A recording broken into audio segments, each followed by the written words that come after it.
What's the word? What's the word? Welcome to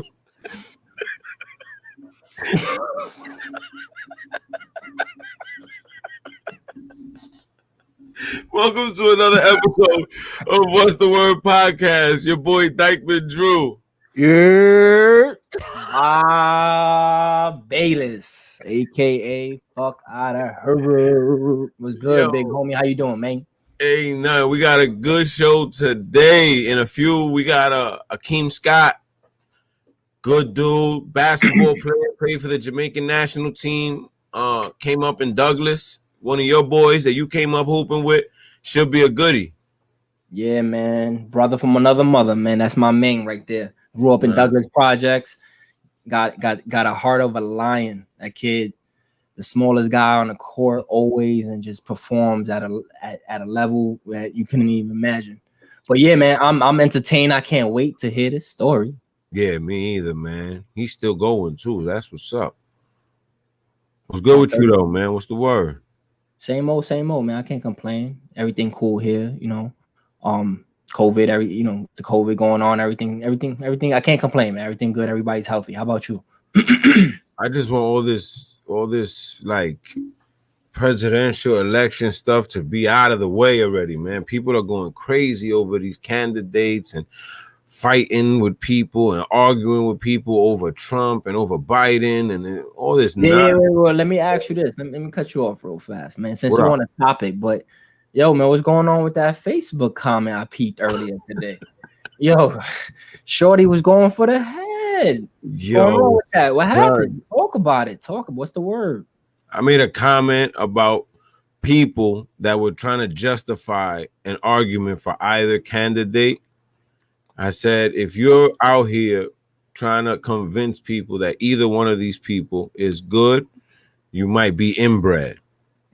So that was a joke, bro. Like, but it's going both ways because I feel this way. Neither one of them is for us. Neither one of them is gonna help us. So I'm like, we it's a no-win situation to me. I'm not a supporter of either side.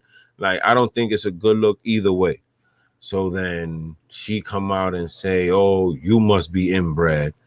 And then, like, I let her know about herself a little bit. But honestly, bro, I'm not arguing with anybody that spends their summers at Orchard Beach. I'm not arguing with you. I'm not arguing with you, bro, because first of all, it's a pond. It's a bay, bro. The water's been the same since they invented that beach. You never seen a wave. You never seen a jellyfish. You never seen anything in that water, bro. You go fishing in Orchard and you come out with a pair of Timbs. Like, come on, son. You go lay down on the beach. You know what your view is? City Island, bro. You can see people eating crab legs. That's the closest thing you're going to get to marine life in that water, bro. The closest thing you're going to get to marine life in Orchard Beach is the crab legs that they eat in at Sammy's Fish Box or something. Like, come on, son. I'm not arguing with somebody that's telling me I'm stupid, but they spend their summers at Orchard Beach. The only thing good about Orchard Beach is hoops in the sun. That tournament is fire. Besides that, like, it's not even sand. Like, you laying on beige dirt and you're gonna go jump in a puddle, son. Like, you can walk across to City Island, go get a margarita and come back to your towel. Like, come on, son. Like, you never seen a jellyfish. You never seen a wave, bro. You never seen a wave in Orchard Beach. When you ever seen, like, yo, the water's choppy today? What? Like, boats go by and there's not even waves. It's thick. Like, you're swimming in Yoo-Hoo. That they should call it Yoo-Hoo Beach. Straight up, Yoo-Hoo Beach.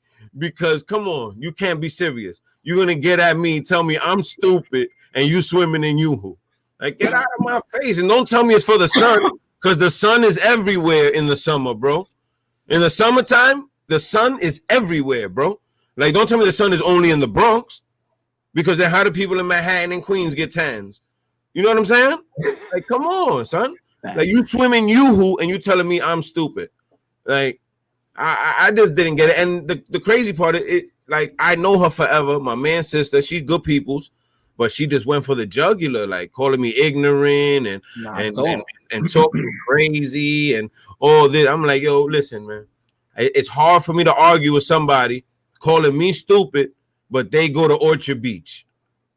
Like like your whole summer is Orchard Beach pictures, and you calling me stupid. I can't argue. Like I can't argue with somebody that swims in Yoo-hoo, bro. Like I'm just I guess I am dumb because like I'm not going swimming in a bay. Like a bay, bro. It's a bay, bro. There's no tide. Like, you know how like sometimes you go to the beach and you get there early in the morning, in the afternoon you got to start moving back because the water's coming up higher. Yeah. Yep. Nah, bro. The water don't move in Orchard Beach. It doesn't move. Is it water? Bro, it's Yoo-hoo. It's Yoo-hoo, bro. Your view is City Island. Like, come on, bro. Like, I'm gonna argue with somebody that I can't do it. Like, enjoy, and she loves Donald Trump, so enjoy your president and enjoy Orchard Beach. Like, I can't argue with you, yo. I can't do it. That's not what I'm gonna do, man. Like, I can't do it. And she, like I said, like we was mad cool. Like, that's my man's sister. I known her forever, but I guess Donald Trump like got people feeling a certain type of way. Like I said from the beginning, bro. To me, is a no-win either way. Facts, yeah. You know what I'm saying? Like, absolutely. Like the one is a pedophile, the other one hangs out with pedophiles. One is an open racist, the other one's a closet racist. Like, how are either of these good men to run this country? Like, I don't get it. Like, I don't try to figure it out either. Like, I take it with a grain of salt. I don't take politics personal. And that's another thing. Like, these are people getting offended and arguing with other people over presidents and all this that ain't even been following politics their whole life.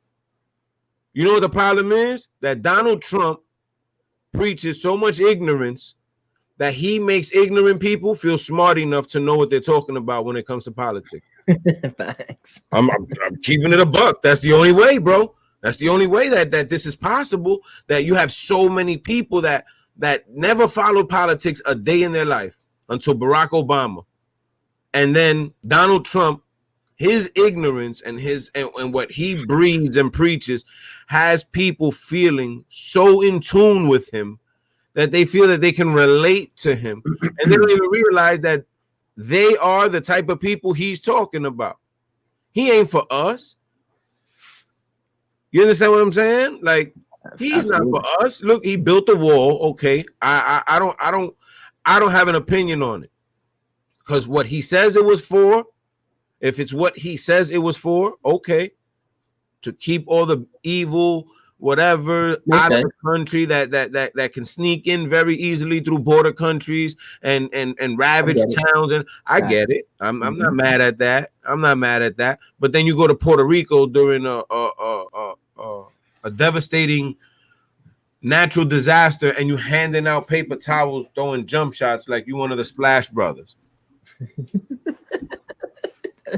Yo, he's a character, man. they just different, bro. My man sent me a video, 2 minutes straight, Joe Biden sniffing little girls and rubbing their arms and telling their parents, let me take pictures with them alone and stuff. Listen, man, it's the year 2020 and we still chasing 70-year-old white men for presidents, man. Like, what's going on? I thought we retract that when we had Obama. Son, this man was with segregated schools, bro. He's for segregated schools. Like, he was for that at one point. Like 88 crack bill, 94 criminal bill. You already know. Yeah, I don't see how it's a win either way. But at the end of the day, I just think that people are getting too out of pocket, chasing and following this whole political campaign and this whole structure of what they want people to do. They want people arguing on social media over them.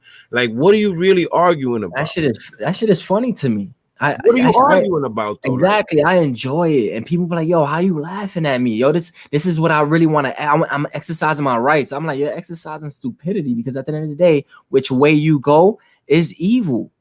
You know what I mean? Like, so don't you? And at the end of the day, they have the audacity to point the finger whether you're going right or left. Yo, both sides are wrong, and you picking one side and you saying no, don't go to that side. You're as guilty as the next. But I get it. They want to pick the lesser evil. What's the lesser evil? There ain't no lesser evil in here. These mofos are crazy. Like you said. I just think that it's people wanting a sense of control and power, and they feel they control that in their vote. So Right. they feel entitled to having a say on why they vote the way they do, I guess. But at the end of the day, it's like I said, man. I call it how I see it, and I see evil on both sides. I I, see a closet racist and a public racist. that's a good way to put it. You know what I mean? Like, I don't understand, bro. I can't call it, man. What do you think about this NBA draft coming up, though? There's a lot of talk about people's stocks dropping, people's stocks rising. They're talking about Golden State really wants Wiseman. They're talking about Charlotte might get LaMelo Ball, that he fell. His stocks have dropped. I like Wiseman going to Golden State. Yeah. Because I think he's a big man that you could compare, like over the big man over at Miami. I pronounce his name incorrect all the time, but how you pronounce his name? The big man over at Miami. I forgot. I can't even call it. But yeah, I compare his path to that guy's path, because he's in a path where he has the size, he has the strength, and he's good. And you know, he wasn't able to show for it because of what he got, what he got involved in with the NCAA. But I think he got skill, and I think he got technique to a point where he can excel in the league and become, you know, a dominant player. And if he could do that real fast at Golden State, they're gonna be a problem, because that's what they need inside. They need somebody to rebound and score whenever they want to go inside. And he won't have a huge responsibility. It's not like he's going to a team that needs him to be the best player for them to win. He'll be the last option, but it'll give him the space and the room for error and to learn, because he's going to be out there with two killers. And then you got Wiggins and Draymond running around doing what he do. Like, I think that'll be a great fit for him. I think that'll be a great fit for him. I like LaMelo Ball, man. Like, I don't know, man. 6'7", and he I think he's this now NBA. I think it's him. I really do. Kids like him, I think it's them. Like, LaMelo Ball is the future NBA. Yeah, man. Compare him to what's great now. LeBron 6'8". You know, I mean, he's not LeBron, but he's in that caliber. He's that height. He's that athletic, not as athletic as LeBron, but you know, I mean, he has that to his game, and that's what the game is about today. 6'7", 6'8", 6'9", shoot, 3, run, jump. You already know, pass. You just said LeBron is great. Not as great as LeBron. No. You just said LeBron is great. No, I said he doesn't do it as great as LeBron or whatever. But so then that means you're saying that LeBron is great. LeBron does a lot of great things. LeBron just not better than Scottie Pippen. Absolutely better than Scottie Pippen. Absolutely. See, people don't understand. LeBron is going to be the best player in the NBA, or the best player to ever go down. After his career is over, he's going to be the best player. I'm calling it right now. But you can't call him at a position as being the greatest player to that position, whether you put him to the point, shooting guard, small forward, power forward, or center. You can't put him at one position, because he plays all positions great, which is going to make him, which is the reason why he's going to be the greatest player to ever go down. You understand? So basically what you're saying is he's not one of the best position players, but he's going to go down as the best overall player. Exactly. So you don't have him. Oh, here we go. We got Mr. Scott in the building right now. Bring him in. You. What's good, baby? What's good with you? I'm good, man. I'm good. Bob, what's good, baby? What's good, man? How you doing, Brody? I'm doing good, man. Day by day, bro. Yo, long time no speak, my friend. How you doing? You look good, man. Healthy. And family good? Everybody good? Man, everybody good, dog. Like, bro, this corona shit is unbelievable, dog.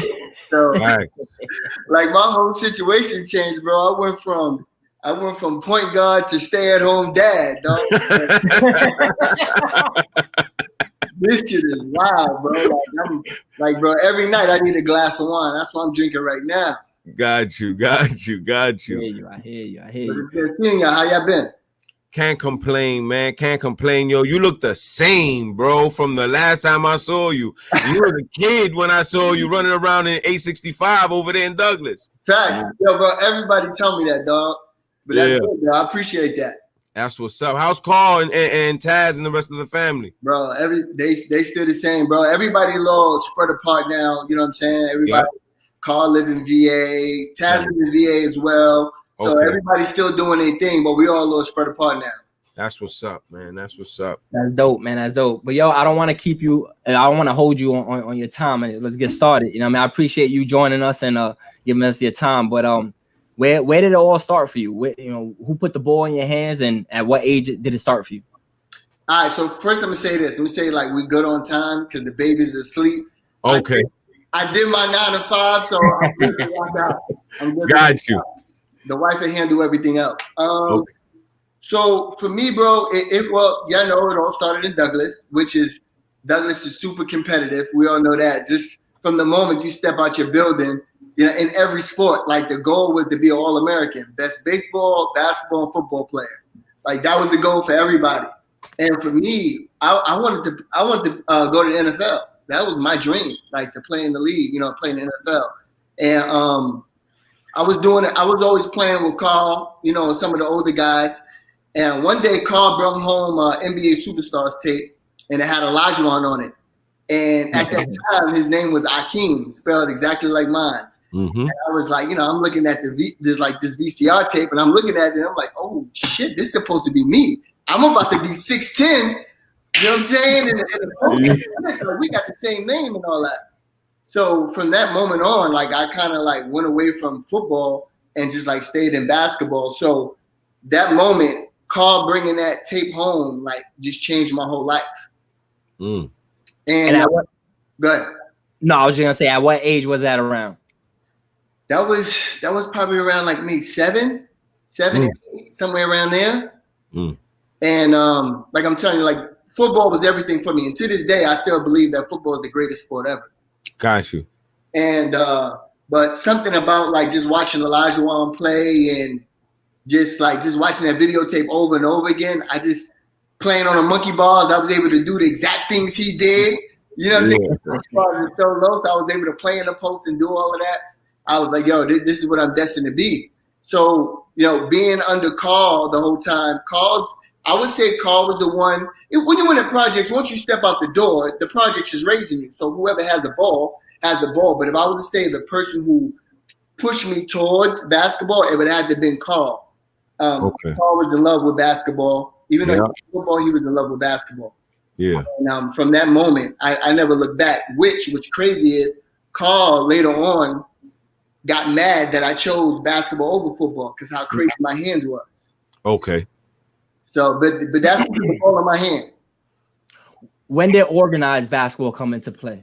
Like, did you start playing organized ball in junior high school, or did it get to height? Like, when did that come into play? When did that competitive level hit on an organized type of tournaments and stuff like that? Whether it was summer ball. So we're not counting Ray Diaz and Just Say No. Of course. All right. Talk about it. Talk about it. So that's when it all started. That's when it all started. It was it was Kitty Bitty. Kitty Bitty was the first thing I stepped in. And Bobby, I don't know if you remember, I had like a weird tryout going to Douglas when Coach Dave was there. Like I believe you was on the team already. Boogie was on the team, James Brown, and Shannon and a few other people. But I had to play some dudes one-on-one. I don't know if you remember that. We was in the gym? Outside in the court. Oh, Just Say No to drugs outside court? Yeah, I had to play dudes one-on-one to get a spot on that team. And Dave was like, yo, I think about it. And but for me, Kitty Bitty was the first, and then it moved on to Ray Diaz and Just Say No. And then by that time, we all in junior high school. And that's when the organized ball started for me. It was just the street ball. Got you. How about school ball? School ball. So I went to Booker T. Washington in junior high school. And my 8th grade year, I was going to go. I went on a visit. Damn, what was the school called? I can't remember the school. But I was going to go to school in New York in high school, but my mom had my pops.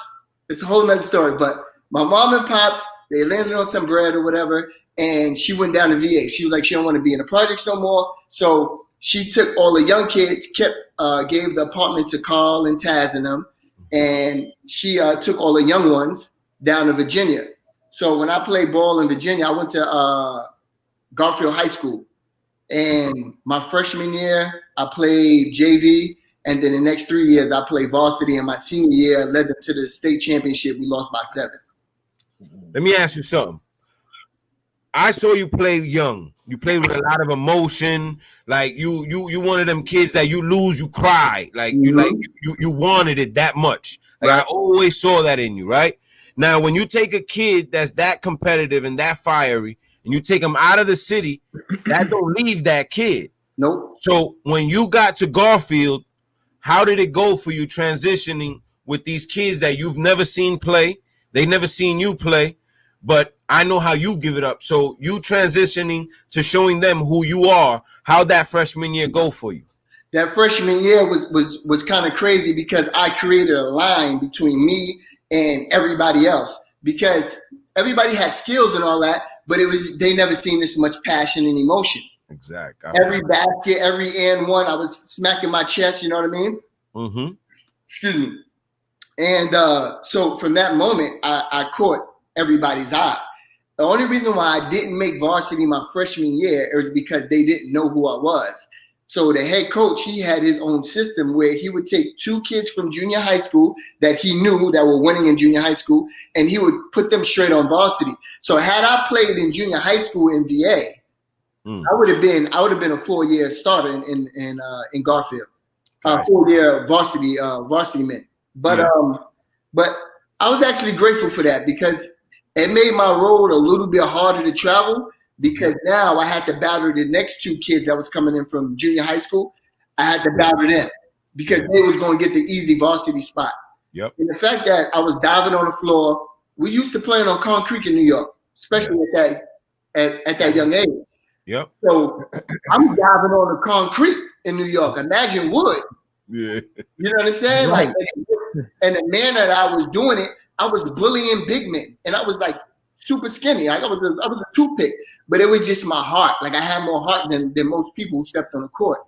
And once they caught a little glimpse of that, they was like, we're gonna keep an eye on him. And I wound up making varsity my sophomore year. Did you play AAU in VA? I played AAU, but our team wasn't that good. So I played on the Prince William team, and I had got one person, assistant coach, I forgot his name. He had reached out to me to play for the Richmond Squires. Okay. I remember, I can't remember that, it's so long ago, but I never went to it. It was too far. I couldn't go to it anyway. We talking about Richmond, who's almost 2.5 hours, and I'm all the way in Northern Virginia. They in Southern Virginia. But I think he wanted to see me play my junior year in Garfield, where I was making a lot of noise. You know what I'm saying? I to this day, I'm heavy on defense, but back then it was like really crazy because I was 94 feet to the first minute to the very last minute. So how did the progression go through the leading up to your senior year, building that name? Because at the end of the day, you're competing with kids that are from out there their whole lives, that they were waiting for them to play these next 4 years of high school. So I know for a fact that you came and changed that whole all their plans out there. You know what I mean? Because you can't teach what you do, and you have skill to match the intensity. So I know that when you got out there, a lot of things must have changed for a lot of people. You know what I mean? Yeah. So were you embraced, or was it like, okay, this is me and it's them, or did they just say, you know what, he's one of us? Because that can be intimidating for a lot of kids. Yeah. So at least back then, at that time, we're talking about the early 90s. No New Yorker going south is ever embraced automatically. There you go. Especially back then. So that wasn't going to happen, right? Yes, sir. So once again, I found my way of, I had to bully myself into the situation where it was just like, yo, I'm not going to let y'all push me out because I'm an outsider. Like, y'all got to find a way to like me, and I got to find a way to like you guys. And for the most part, like my dude Akeem Jackson and QJ Melchior, who are already varsity guys, they already love me because of my energy. They didn't feel that I was a threat to them. They looked at me as like, yo, he could be another dude. See what I'm saying? Yeah. So being that I had a couple of them already on varsity team, like, yo, Keem's cool. Because I wasn't out there on no rah-rah, like, yo, I'm from New York, it's whatever. I wasn't on that. That was never my style. Yo, just roll the ball out. If you think you're better than me, roll the ball out. So once the tryouts came and the AAUs and the open gyms, I made my name by just outworking people every day.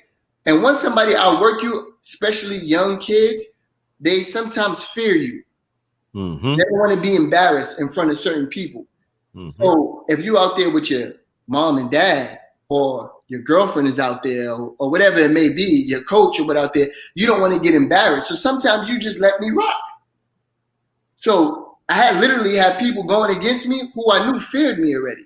Got you. You know what I mean? Because they don't want to go toe for toe. Me diving on the floor, me boxing you out under the basket, even though I was still under 6 feet. I was still so aggressive in that manner that I just had the bully mentality at that moment.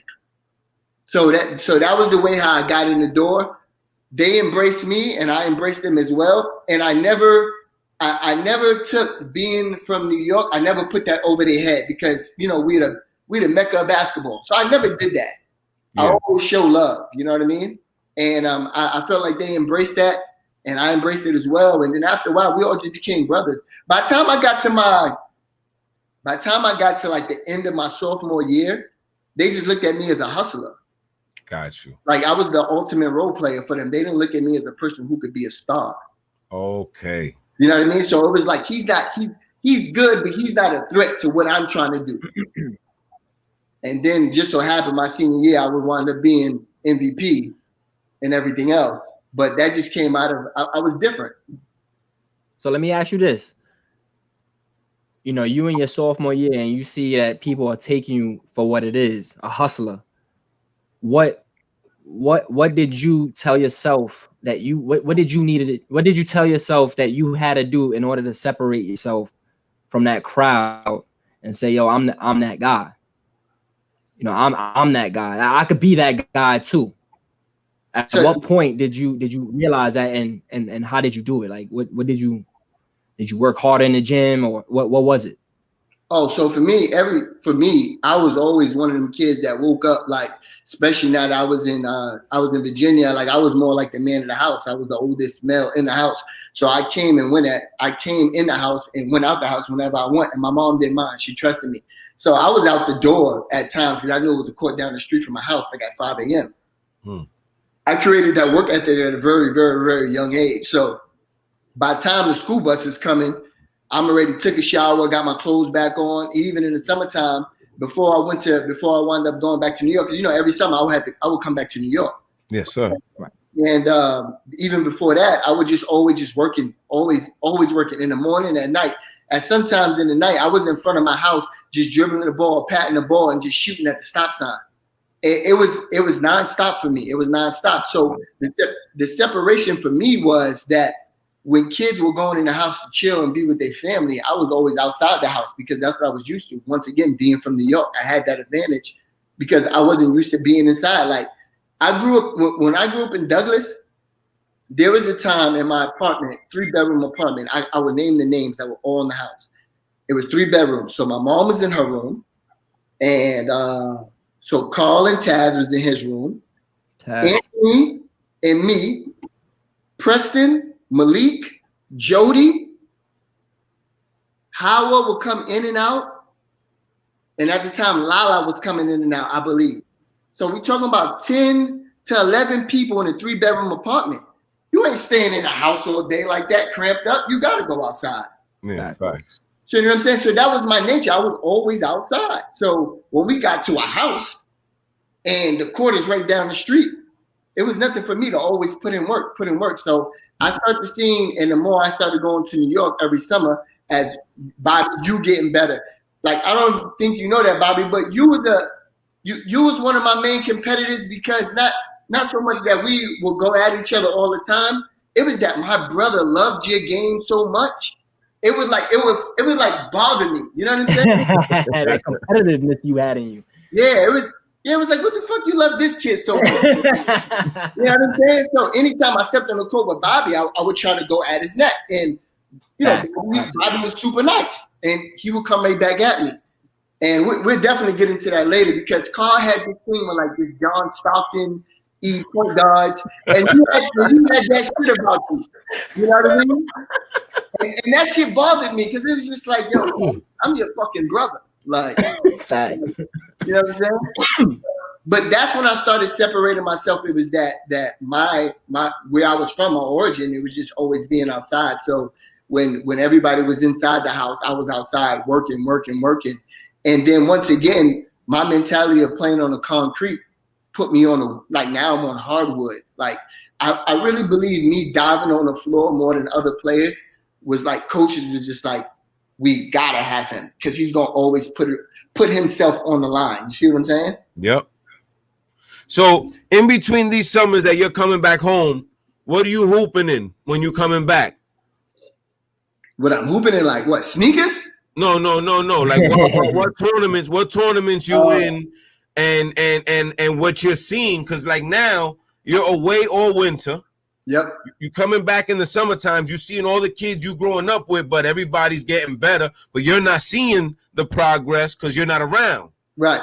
So now you're coming back. Nobody's seeing you either, though. Right. You dig? So how's those summers coming home, like playing in the Gold and Ray Diaz and all them tournaments?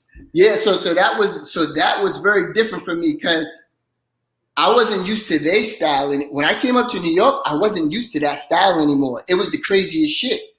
The shit was wild because I was like, God damn, these dudes' handle was just off the chain. You know what I'm saying? Like their handle was, when I remember going up there around like 15, yeah, like, yo, these dudes' handle was on a whole nother level. Like, what did I miss?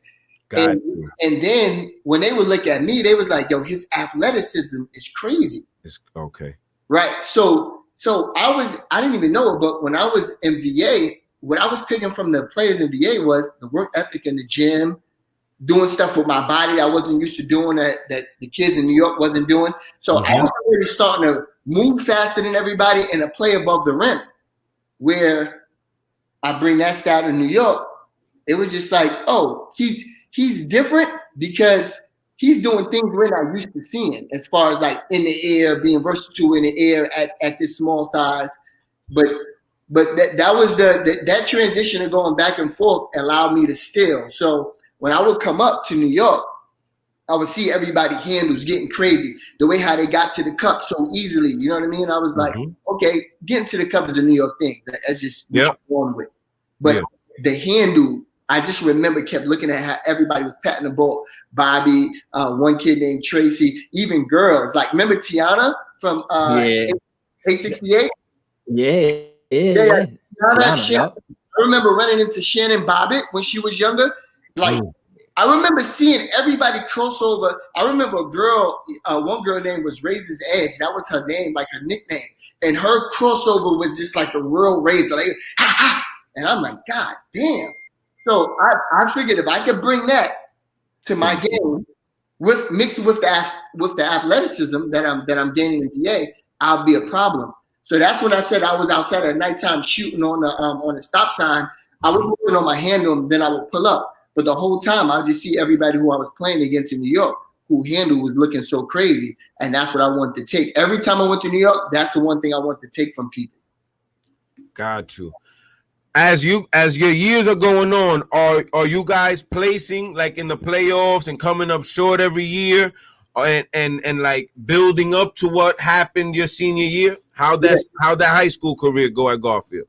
Yeah, so definitely I had some like real good dudes above me. Like one guy named Kareem Kaya, he was a Arsenal like 3-point shooter. Another dude named Aaron Andrews, who played above the rim. Everything was a dunk in it.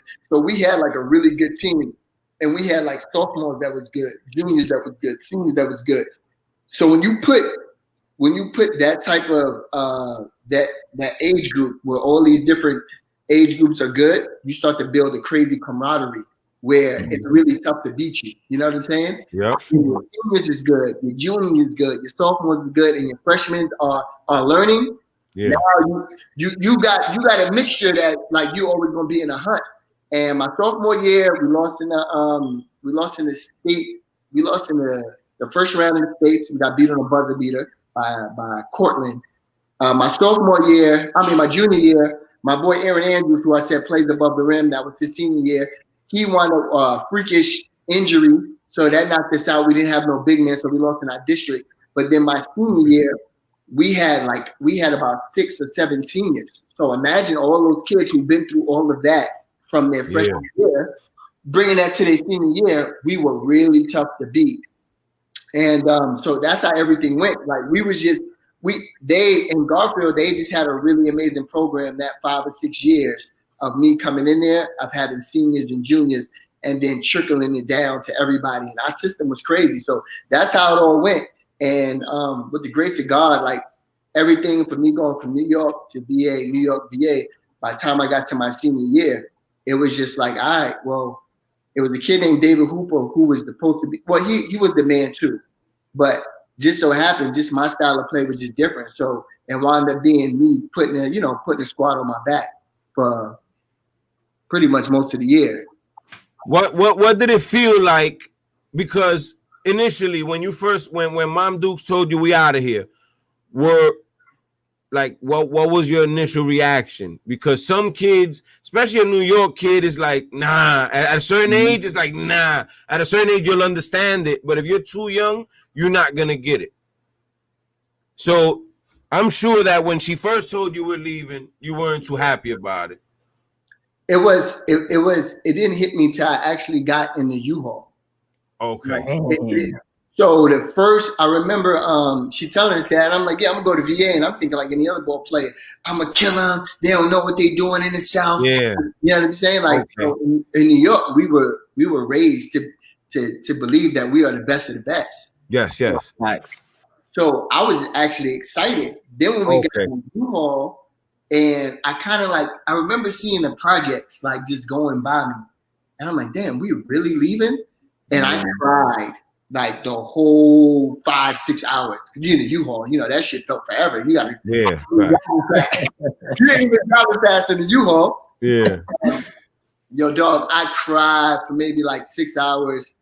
I just couldn't stop, bro. Even when I dozed off, I woke up and now I'm seeing a whole bunch of trees and shit, and I'm just like, what the fuck are we doing here?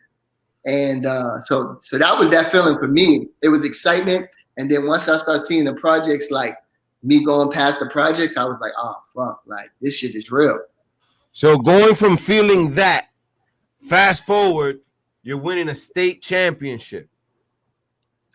Runner up. Okay, you are at the runner up. Like, how did that feel as far as like the accomplishment that you were able to make that adjustment and the best out of that situation that you were put in? Man, I tell people all the time, because people, when we grow up in the projects, the goal is to get out of the projects, right? Like everybody's like, yo, I'm getting up out of here.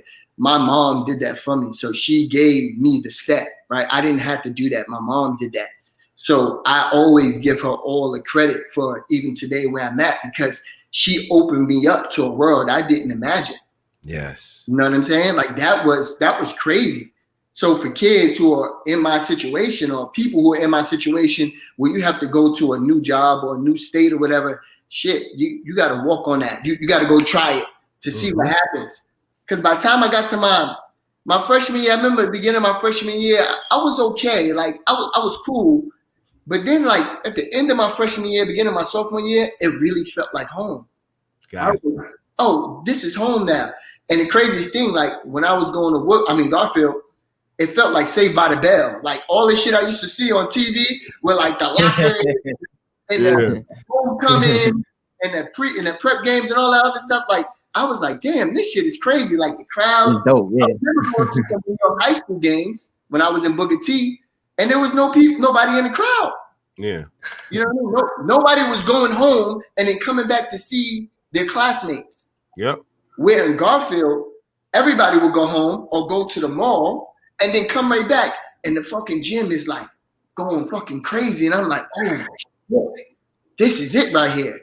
So that made me feel at home. Like, all right, this is a basketball city. This is a basketball state. Like, I need this crowd around me. Like, I want to put on a show. So that's what made me be really comfortable. And I would say that all the credit goes to my mom as far as pushing me there to be who I am today. You know what I'm saying? And a high school graduate that wasn't regular in my family, right? I don't know if I would have been that in New York. I know people graduate from high school, but I'm just talking about from my family's line. You know what I'm saying? Yeah. Yeah. I did that, and seeing my mom hug me and cry and kiss me 50 times, say thank you, baby. Like that moment was just like, oh shit, like I want to do it again. Yeah. Right? And what was the recruitment process like for you out there? Oh man. So I tell you this, me and my high school coach didn't like me, but he needed me. And I believe I had people coming after me, but I've never seen the letters. That's what I believe. It may not be right, but that's what I believe. And for a person who go to the state championship and not see nothing, at that time, JJ Redick is number one in the states. He get bumped out of the states. I know there's people watching. See what I'm saying? Yep. And but me and my high school coach, we as I got older, we fixed that part of our relationship, and we're so much better now. And so I didn't get recruited at all, really. And this cheerleader's father was working for cheerleader's father was working for a secret agency or whatever, like FBI agency or whatever.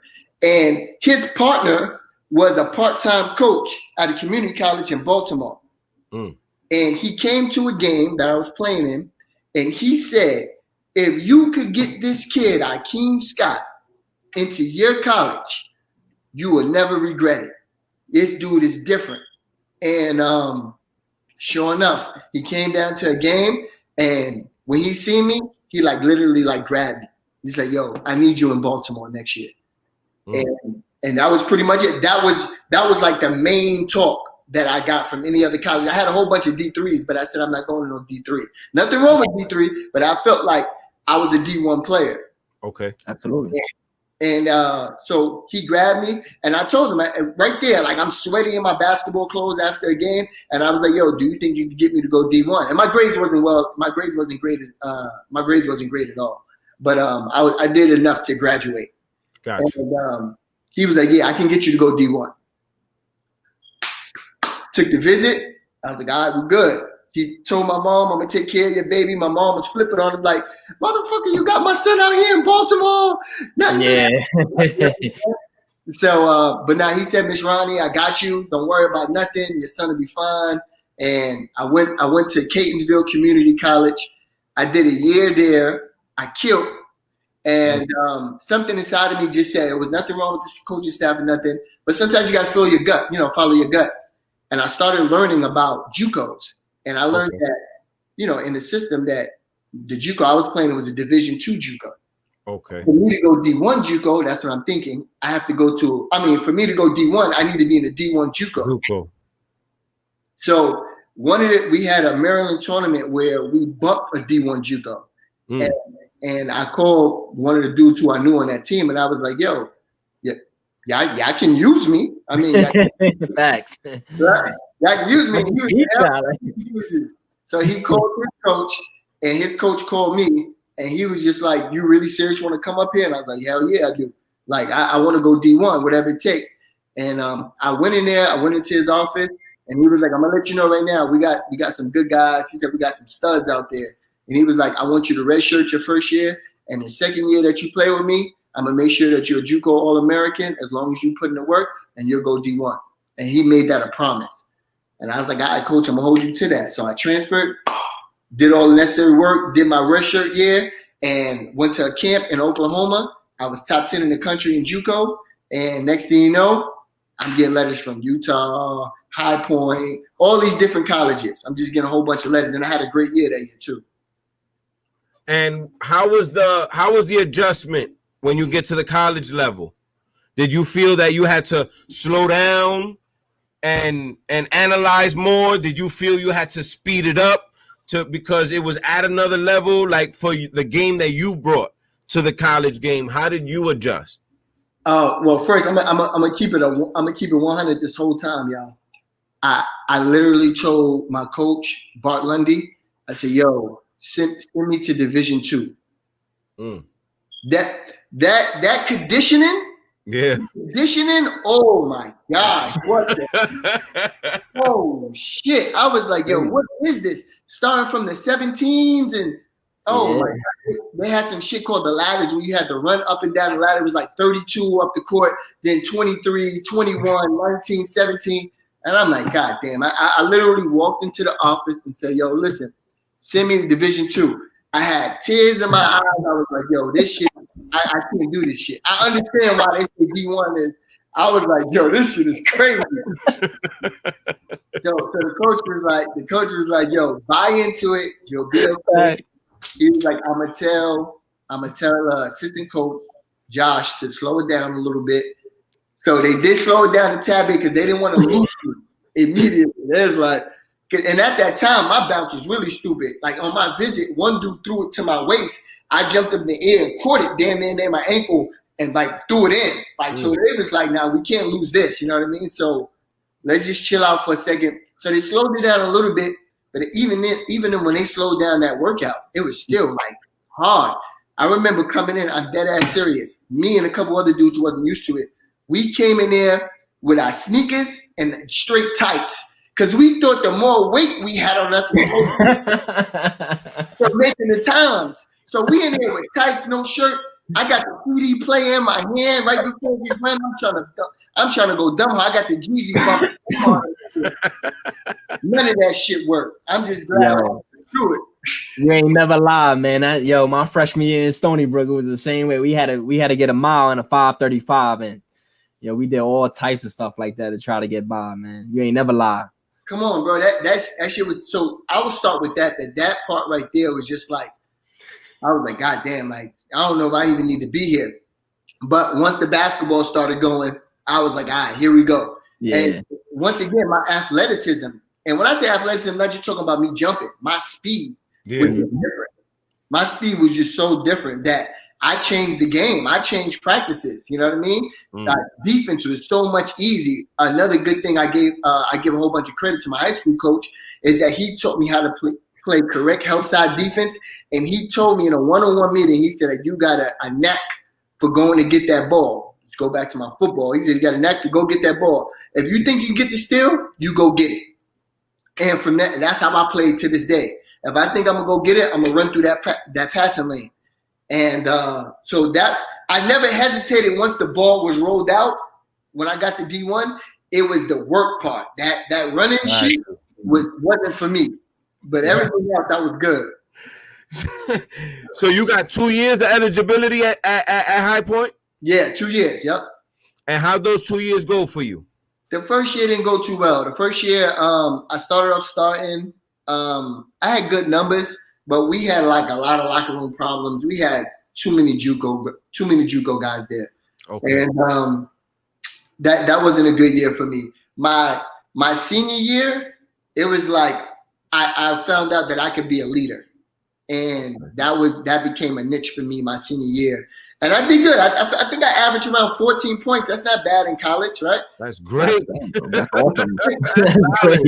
That's solid. I felt like I should have got like an NBA tryout. Like, got you. I really felt like that because I look at some of these dudes who got NBA tryouts. And I'm like, what the fuck? Like, how'd you do the tryout? Yeah. But once again, the NBA, that's a whole nother story because that's about politics. Politics, heavy. You know what I mean? It's heavy on politics, but no regrets here. Like I said, I thought I had a really good senior year. I found out I'm a really good leader. That's when I knew I was a really good leader.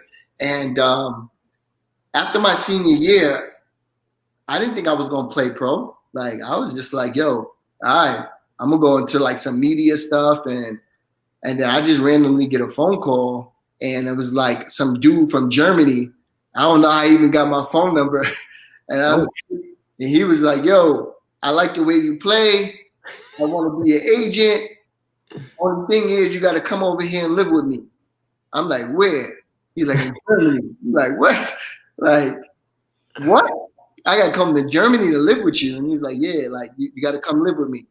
And I was like, all right. So me and my mom's got the passport.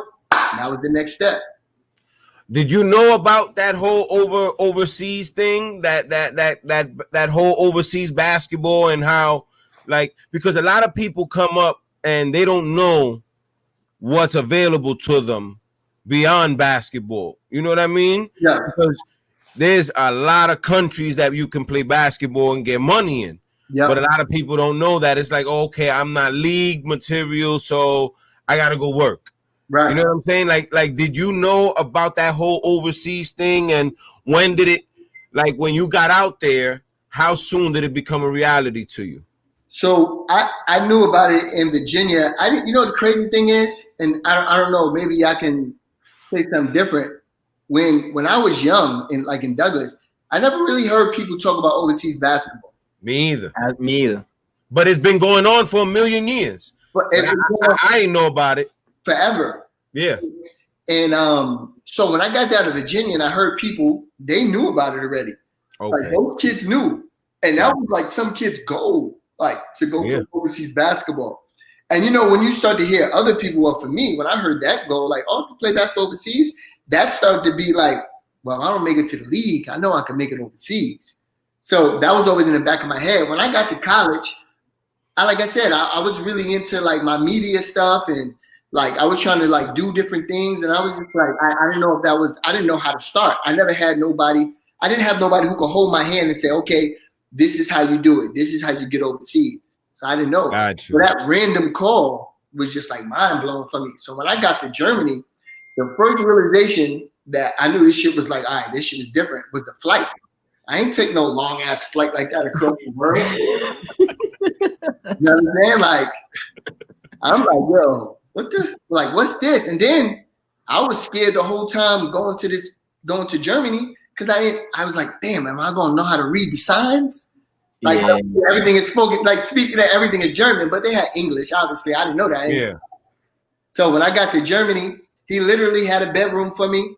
Him and his girlfriend was in the other bedroom, and he was just like, all right, look, I don't got no team for you, but you gotta get up every morning, you gotta work out. He said, I'm working out this thing with this team called in Germany, and they're gonna let you work out with them. But the first couple of days, you gotta work out by yourself, go running and stuff like that. And I'm like, yo, I'm running through a park in Germany by myself, making sure, you know what I'm saying? Like, it was different for me. And then when I got into that practice with them, shit, the light switch, like, it just clicked. It was like, all right, because I seen some Americans who was just like me. So it made me comfortable. But they were, like, really comfortable. They were, like, in their third or fourth year. So they were, some of them were speaking German and stuff like that. Hey, yo, so wait, what made you trust that process? You waking up, him telling you, yo, you know, I don't got a team for you. You got to start working out. And you waking up and you don't know what's gonna happen. You know, you waking up at 4 o'clock in the morning, running your miles, putting up hundreds of shots. Like, in your mind that whole time being alone. I know, like, what made you trust that process? Bro, I really believe that. I really believe that I was gonna go to the league, and that was always on my mind. So I didn't, like, truthfully, like, I don't know this dude. I don't know.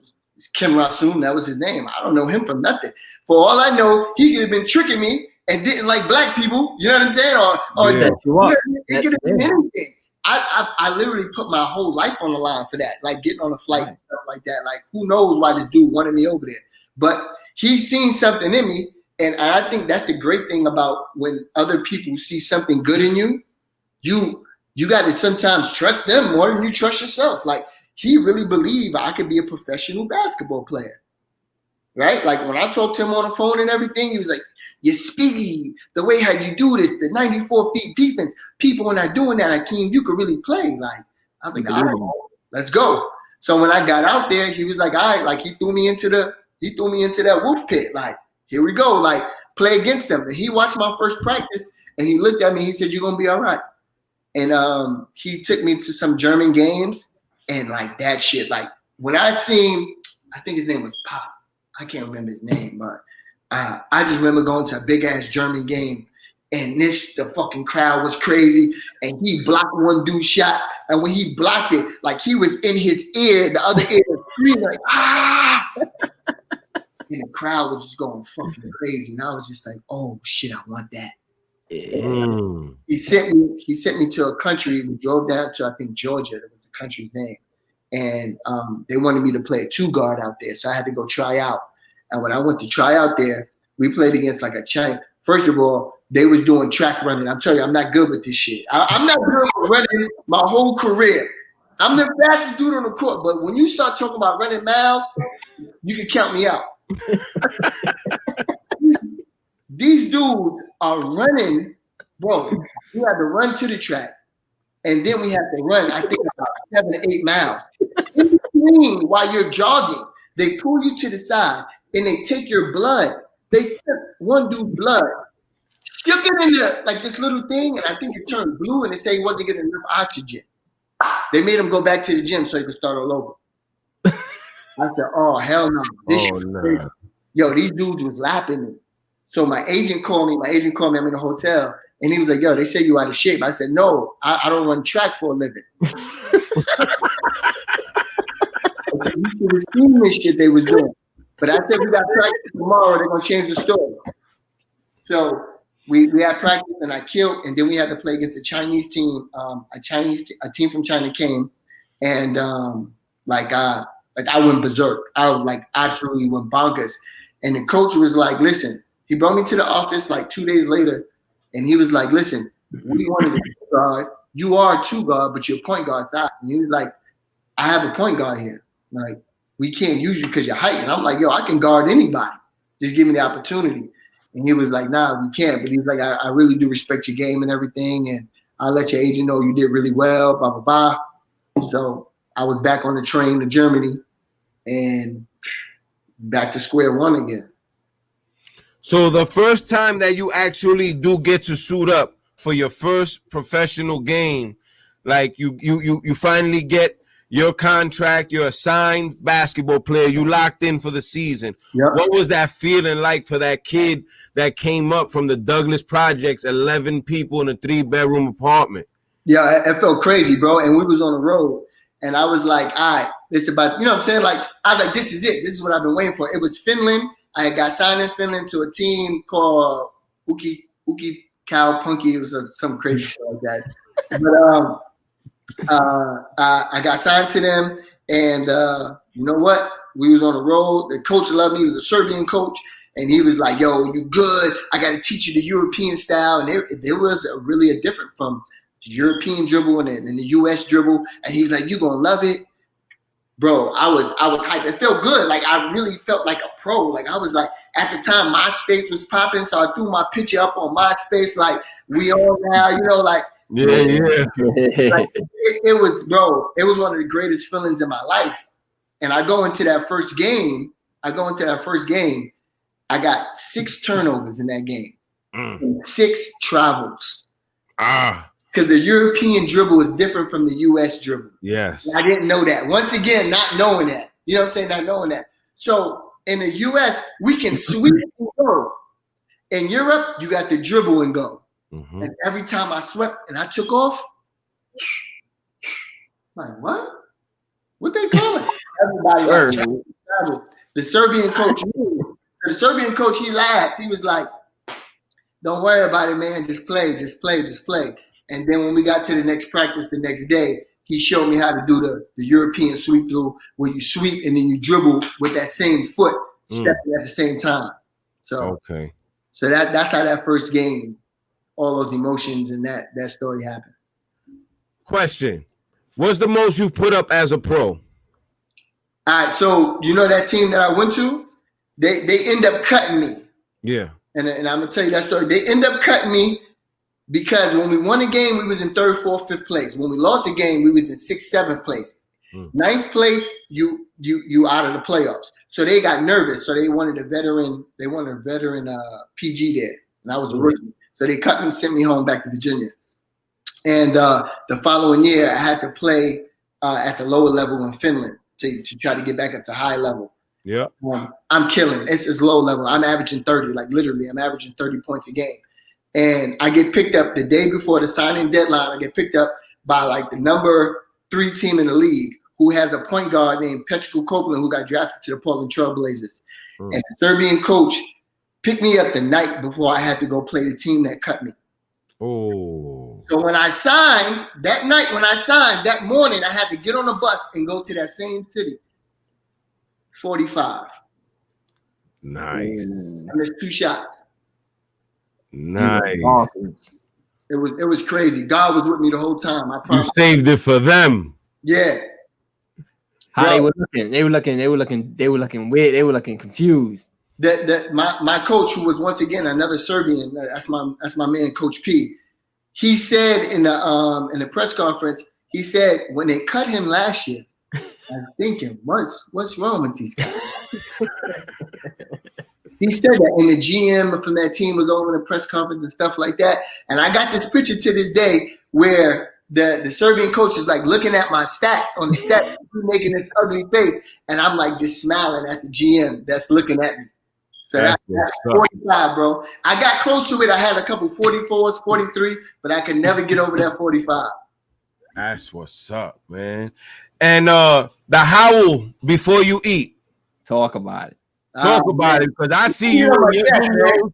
I see your videos. You crawling on the floor like a dog. Like you can't teach that type of intensity, man. And they don't breed that everywhere. And it's like I said, when I used to go see you and Bob play, y'all was maybe together didn't weigh 150 pounds. You know what I'm saying? like together, y'all had the big elbows still. Like, you know what I mean? Y'all was like this. So it's like the emotion and how hard you used to play was crazy. Then, like, I grew up playing with Taz and Carl, right? And we would go to 104th Street and we play on the Biddy. So Taz will get up there and do his little windmill. Carl ain't dunking a donut. Carl ain't dunking a donut. So, but he would be so competitive. Right. Carl ain't giving up. Like, he's running the fast break. He's bumping you. He's this. Taz is going hard. And then I see you. And I'm like, yo, but what is it? Like, there's a family of goons coming out this apartment. Right. You know what I'm saying? Right. And like, how hard you approach the game is only going to be rewarding. And I don't think that enough people understand that, especially kids. Because, like, now we're in an era where the kid don't want to get crossed over because everybody's videotaping. A kid don't want to dive on the floor because it doesn't look cool that he had to put in that much effort to get his point across. A guy doesn't want to try to block a dunk because he don't want to come out on a meme. You know what I'm saying? So, like, how you play the game and how, like, you were taught the game, not how you taught, how you took it all up and took it all in is a lost art. You know what I'm saying? And that's different. You know what I'm saying? And when did you finally realize that, you know what, I can make a living off of this? Like, when you was coming up as a kid, when did it hit you? Oh, so I made a promise to myself at 12 years old that I play basketball for the rest of my life. It was on my birthday. Gotcha. And I remember walking to 100th Street Park by myself, and it was drizzling. And I was like, and you know how you do a birthday wish, you know what I mean? Like, I do my birthday wish by myself. And it was like, yo, I just said, like, yo, I wanna play basketball for the rest of my life. And I remember going to the court. I know perfectly. I walked diagonal out the building at A65 left, jumped over the gates, went straight to the rims that were at the bottom of the park, where it's right across the street from the grocery store. Facts. And I was right there, and I said to myself before I took my first shot, I was like, yo, I want to play basketball for the rest of my life. And it was September 3rd, and I was just shooting, laying the ball up, and that's how I spent my birthday for maybe an hour and a half, and then, went upstairs with everybody else. But so at that moment, I always knew I wanted to be a pro. I didn't know what came with being a pro, right? I didn't know that missing my family and all the sacrifices would come with being a pro. And that's what, after a while, when I start noticing that, that started like building up to being a wolf, because a lot of my anger and things that I was playing with an attitude that, not regret, but if I'm going to play this game for the rest of my life and I'm going to sacrifice all this time for my family and friends, I'm going to do it to the point where I'm sacrificing all of me, right? Spiritually, mentally, physically, studying. You know what I'm saying? Like every part of me has to be used before I walk out of the game, because I made myself this promise at 12 years old. So that's when like when you start, as I start going into my career, and once I got to like Canada, at that point, I was already studying wolves. I had this liking for wolves for, I don't know why. I had this liking for wolves. And when I went to Venezuela, this coach who wasn't, he didn't want me on his team because he didn't sign me. The last president did, and he got me. But I was on the team when he came and began to do it. So I wasn't his style of point guard.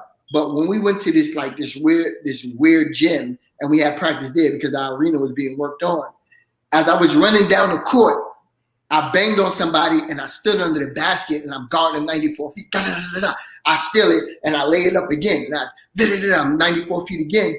He literally says out his mouth, El Lobo, El Lobo, El Lobo. I didn't know what it meant. Yeah. So one of the players, when we got on the bus, the player said, yo, you heard the coach calling you? I was like, nah, I heard him saying something. I didn't know what he was screaming. And he was saying, he was calling you the wolf, El Lobo, you the wolf. And then right then, being I already like wolves and I'm studying wolves, and that's crazy. That he said that was like, oh, there it is.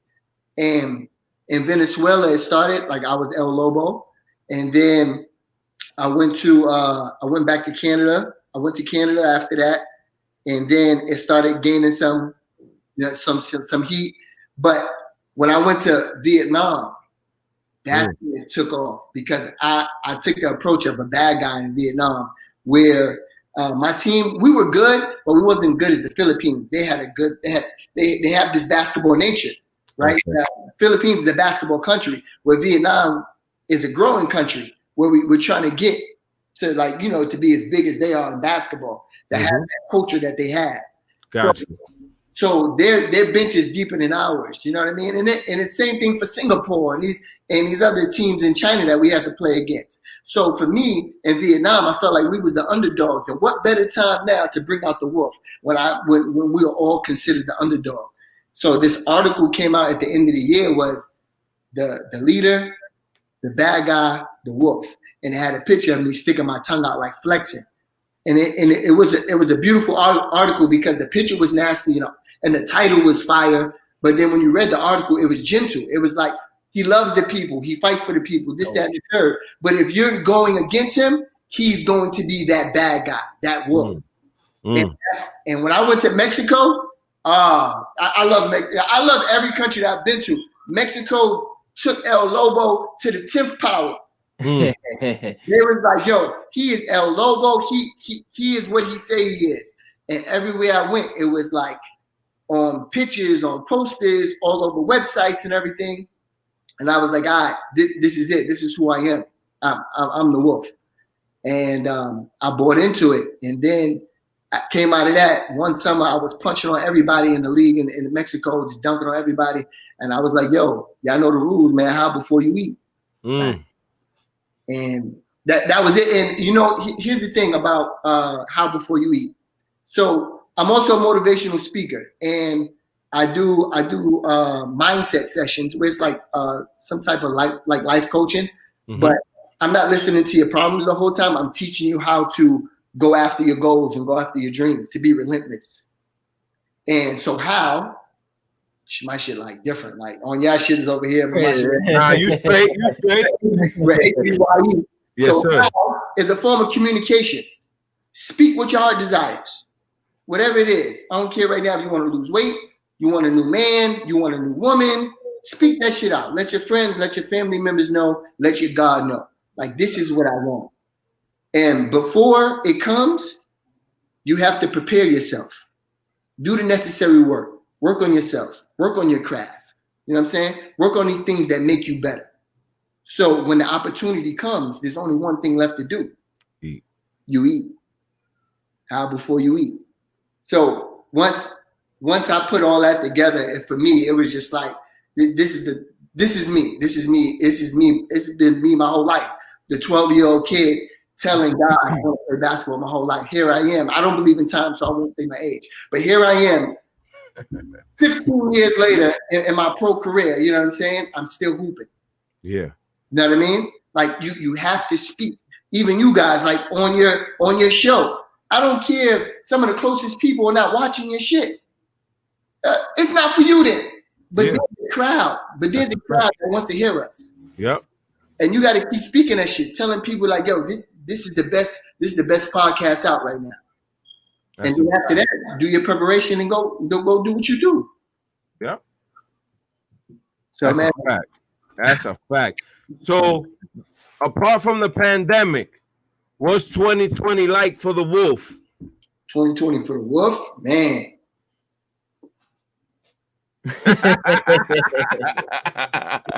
Let me lean back this way, bro. Thanks. It's actually been, you know what? It's not that bad. You know what I'm saying? I like, for me, I like wine, so I'm always going to drink it. But I spend a lot of time away from my family. I'm a husband, and I'm a father too. So most of my career, I've been away from my girlfriend who turned wife. Excuse me. And I've been away from my two children. There was one part of my life where, and that's why I say, when you become a pro athlete or you want to become a pro athlete, understand that you're going to have to sacrifice. So at one point in time, my daughter, when she came off the plane and see me in Vietnam, she didn't jump in my arms. She barely knew me. Oh, man, yeah. You know what I mean? So can you imagine that feeling? Like when we go to the apartment, she's not coming to daddy. She's just looking at me. You look familiar. Your voice sounds familiar. But I don't really know you, so let me stay with mommy. So at the time, my wife, she had to cuddle me, rub my head, you know what I'm saying, to let they know, like, no, this is daddy. He's okay. He's fine. You know what I mean? So those sacrifices is why you put in all the work, you know what I'm saying? Because at this moment, my daughter don't know me. So yeah, I'm going to go out there and go kill somebody on the court. Like, what the fuck? Like, I'm upset now. You know what I mean? So now this opportunity, my son, he gets the totally opposite situation than my daughter. He gets to know me fully. All he knows is daddy because he sees me every day because of the pandemic. Yeah. You know what I mean? So it's been, for me, it has been a blessing. I know I'm not working right now. And of course I like to be hooping, but to know that my children is in love with their father, it's a whole nother blessing on a whole nother level. And I wouldn't change that for the world. You know what I mean? So that's what the pandemic has been for me. Is a 9-to-5 dad finally get to spend time with his babies and his wife. Let me ask you something before we go. How hard was it? Well, not before we go, because you got some stuff you got to talk to. You say you got to talk to Bob about with Carl being a favorite basketball player. I told you we good, bro. We can rock it. Okay. All right. How difficult was it once it really became a reality? Like, yo, I'm gone 9 months out of the year. Like, I'm only seeing my wife and my kids 90 days out of the year. And in those 90 days, I got to stay in shape so that I can keep putting food on the table. Right. So I'm going to say this. Let me make sure I give props to my wife because Lord knows it's been hard on her as well. Like this whole journey, you know what I'm saying? Like she at times has paused her life for me. Bro, the whole process is fucking difficult because you have all these little battles. And I don't know if I'm answering your question, but fuck it. I'm just like, I just got to go on this little tangent that when you're an overseas basketball player, you got, and you a man, like a man that you really like, I'm a man of my word. At least I try to be. Yeah. Right? So I have the battle of trying to be the best basketball player there is in whatever country I go to. So I have to be prepared for that. So I still have to miss time with my family or sacrifice sleep. Exactly. And in the midst of that, when I get over there, after seeing my wife, if she doesn't come with me, I have to be a good man. Right? So one of my biggest accomplishment is I've never cheated on my wife. God bless. Salute. Right? So that Like there's so many little fucking battles in this overseas basketball shit. And it like that's why like I tell people all the time, for people who are eliminate cops, UFC, firefighters, ambulance, people who work in the hospital, like eliminate that crew of people who Army, Navy, Air Force, who are sacrificing their life. Overseas basketball is the hardest job in the world.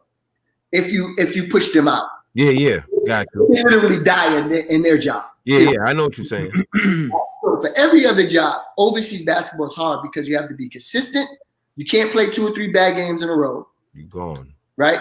And then you have these personal battles. Like there's guys overseas who mentally can't handle it because they can't be alone for a long time. Mm-hmm. So this whole shit has been like a journey out of this world where I'd say, if you didn't play basketball overseas, don't feel like you missed something. Because you really didn't miss, you didn't miss too much, because there's a lot of things that are like, that give people like them dark days. I know a lot of overseas basketball players who will talk to me one-on-one and be like, yo, bro, like sometimes I wish I didn't even do this shit.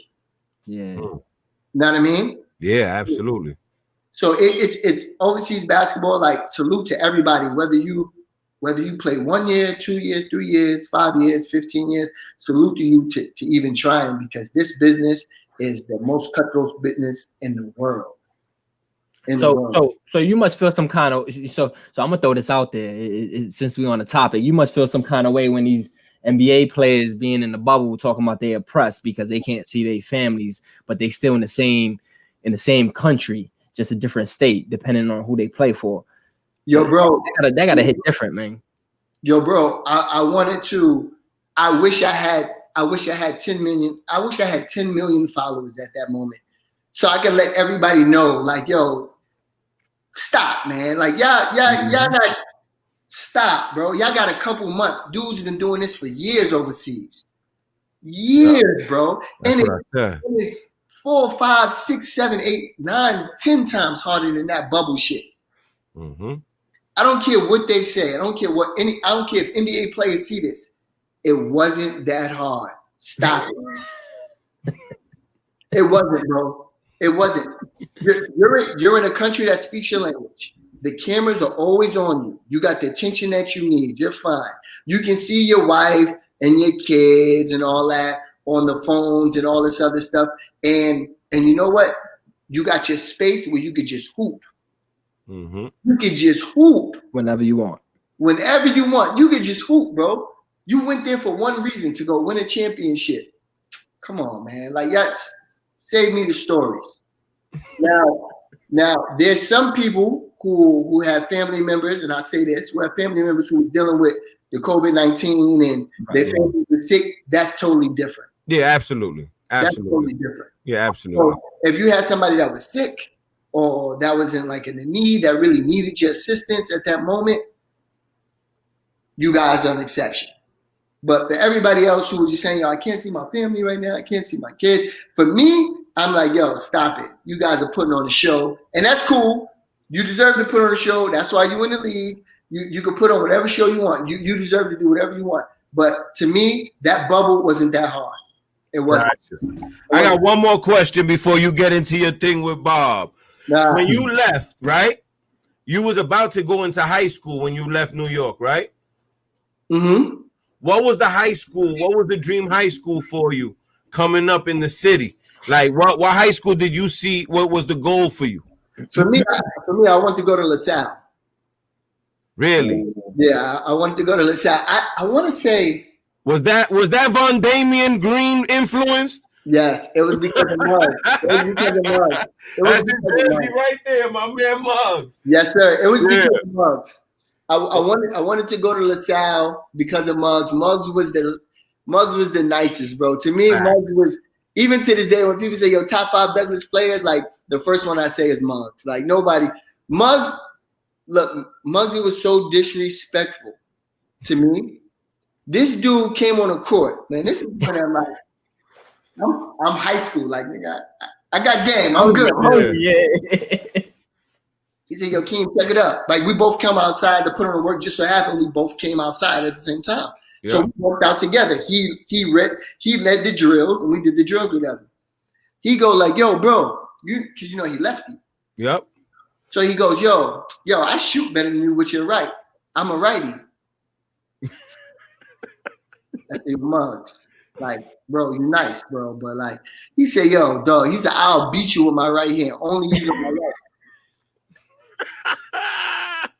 I said, yo, bro, you really gonna do this right here? Like, this is what you doing? Like, so we played. He did not win with his right. Got you. Right now, and you can ask him that story. He did not win with his right.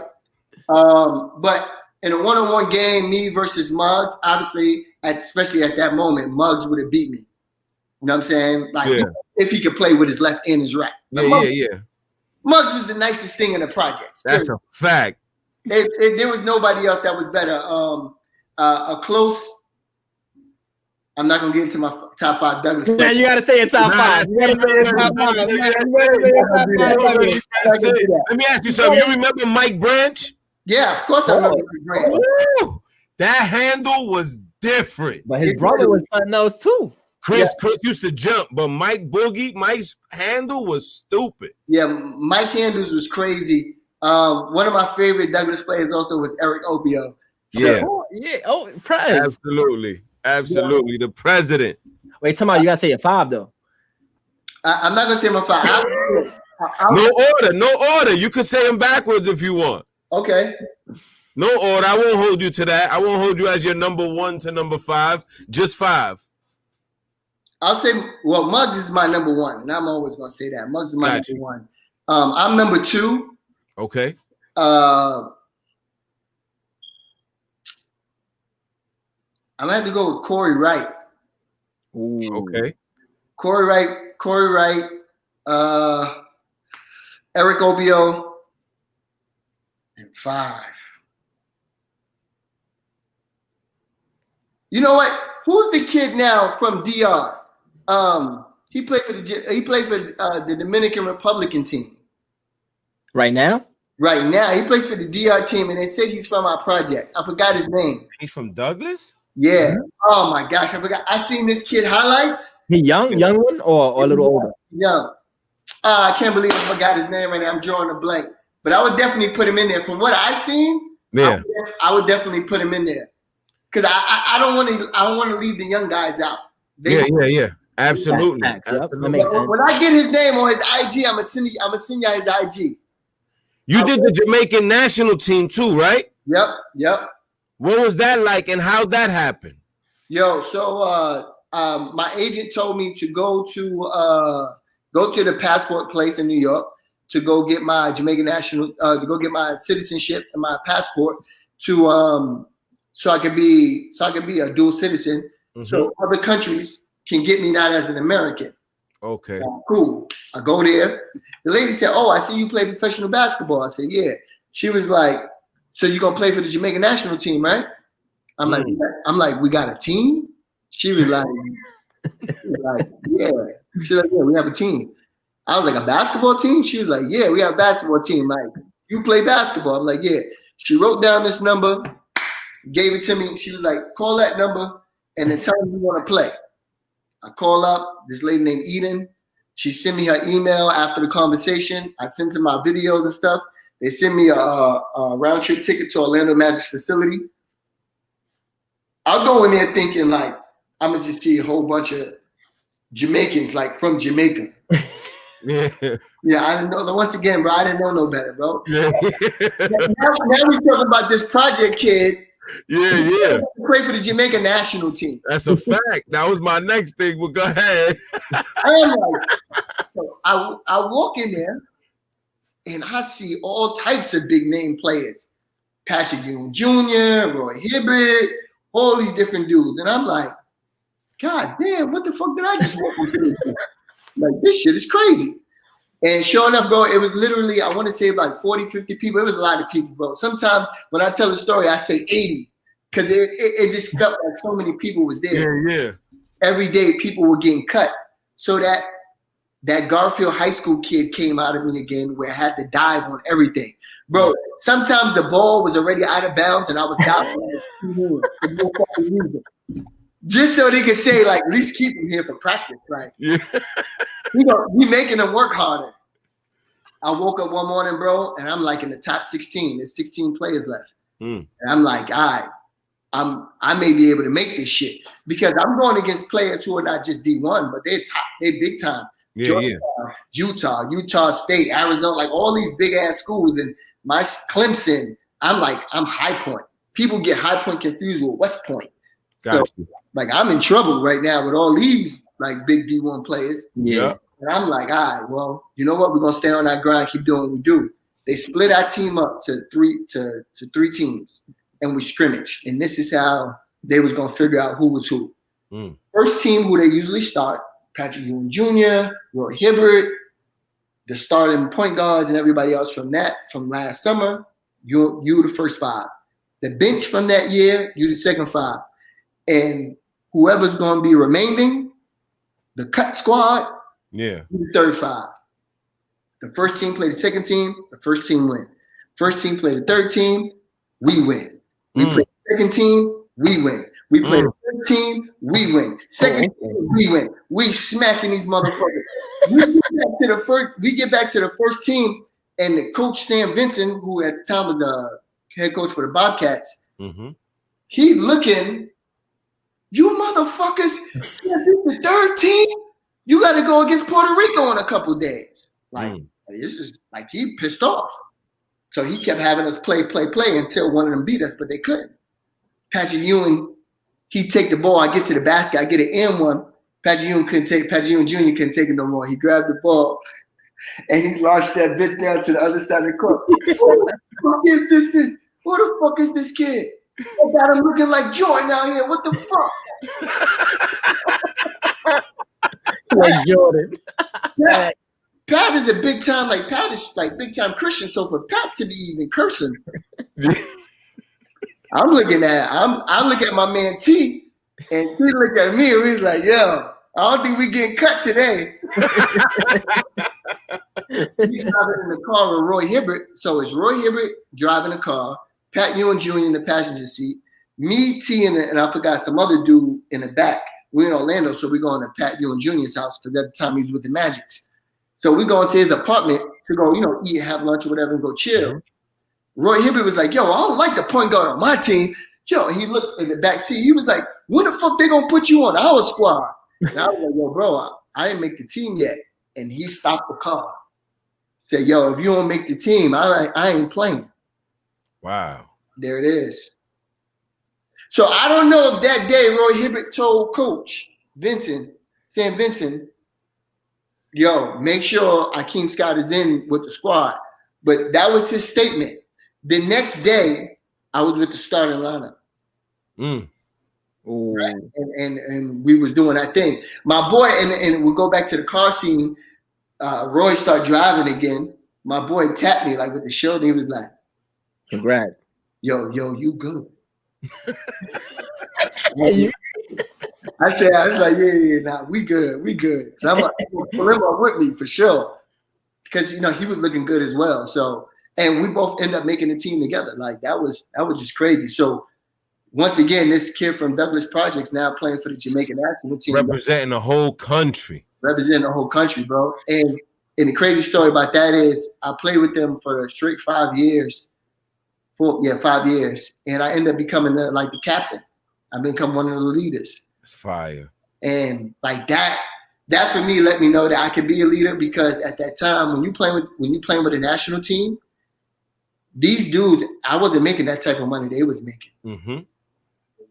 Pat Ewing Jr., he making bread, Orlando Magic's. Samardo Samuels, first round draft pick in the NBA, you know what I'm saying? Yeah, from Louisville. Right, from Louisville. He at that time he just signed a deal in Milan for like $2.2 million.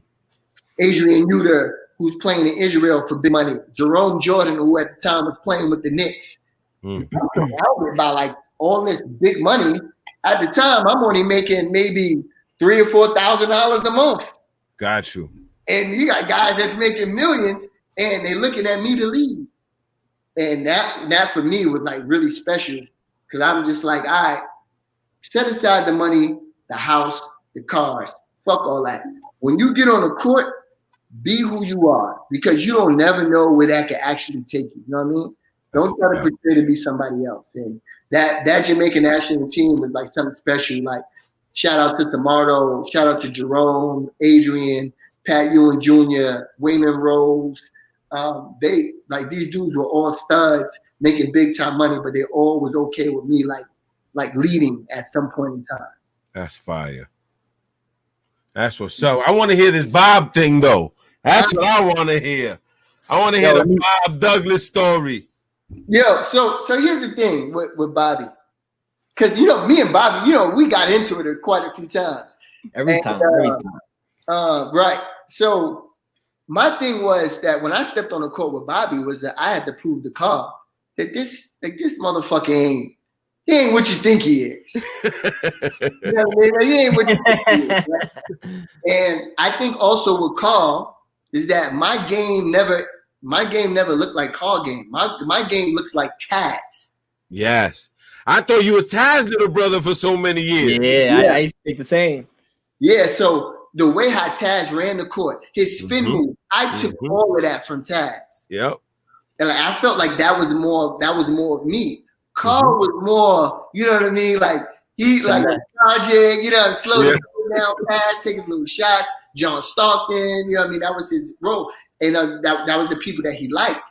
And then here comes Bobby with the same shit. Not as slow.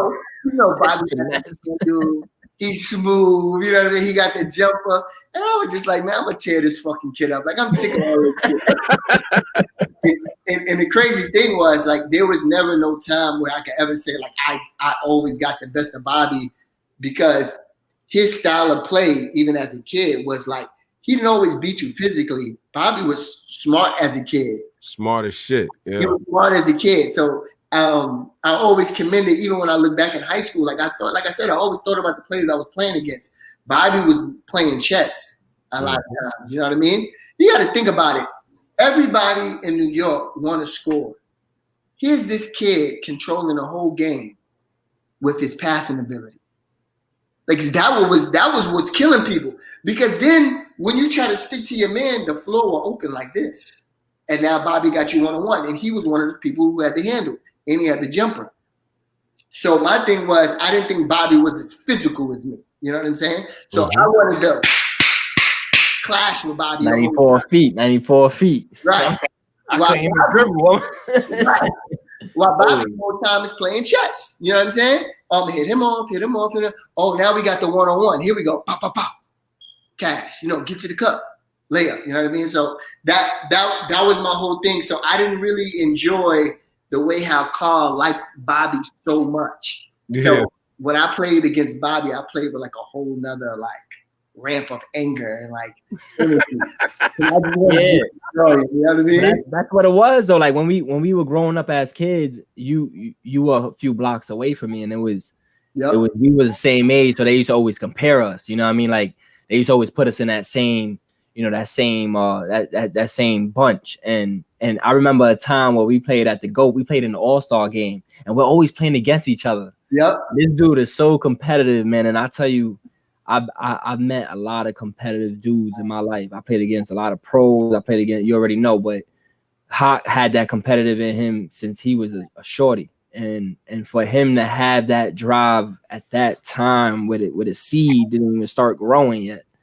To now, you know what I mean? Like a lot of people don't know him. If they go to his Instagram now and see what he's about, they won't be convinced. But they gotta know that it started from a shorty. Like a lot of people don't come up with that, and that's what's tough. But anyway, go back to the game real fast. We're usually playing, and at the time in the GOAT All-Stars, it was the All-Star game, and they didn't separate it by like a East or West. It was just like you didn't even know what team you were gonna play on and who you want to play with on that. So I'm coming through with my kicks and my, I mean, I got a little finesse. I'm about 13, 14. I'm nice now. I'm thinking I'm nice. Hawk already had it on that side of the projects and stuff like that. So I'm walking in, and I think we had like blue shirts or something, and I see he have a blue shirt. So I'm thinking to myself, I'm like, oh, it's gonna be fun. We get to play together. But Hawk is he's still so competitive that we end up, I think I probably had 28 and he probably had like 29. And we going at each other, but on the same team to try to get that P. Yeah. I remember that. I wasn't missing, and I see Hot not missing, and I'm like, yo, he don't make that shot all the time. Yeah. So it's like we so compared. He drew. He took that out of me. You know what I mean? Like I didn't have that drive, and that's why it balanced so well. And I feel like if we would have played a lot more together, it would have been sick. But he had that heart, he had that drive, I had that finesse, and he took out of me, like he forced it out of me, and it just showed that game. And respect my brother. That game, memories, man, memories. Always. Let me tell you something. Though. I don't know if you remember, but we won one together in Saturday program. It was me, you, Boogie, Shannon.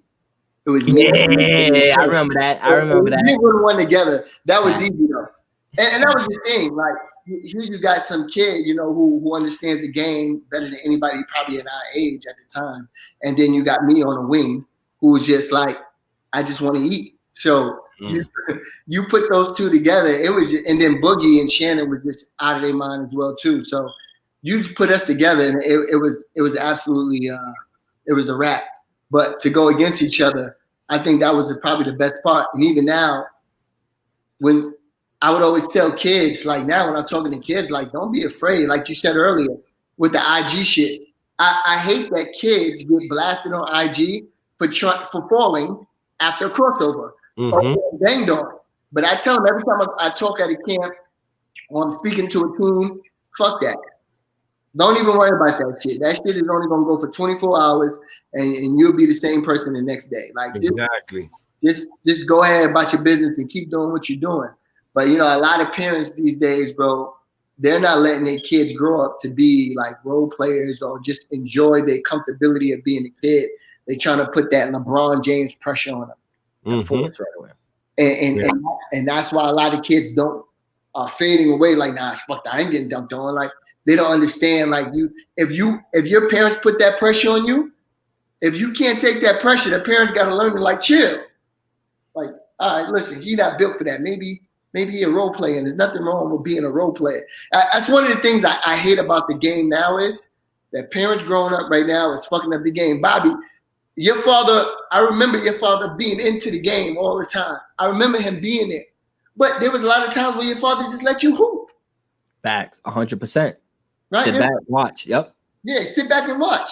And the same thing for Carl. He was at times my coach, but he sat back and watched. He didn't always coach. Like he didn't always scream at me and tell me to do this and do that. And now these parents, they want that LeBron James dream for them. They want that KD dream from them. And it's just like, yo, let your kids be who they are. They might be something bigger. They might create something. It might be something creative inside of them. They may bring out of themselves.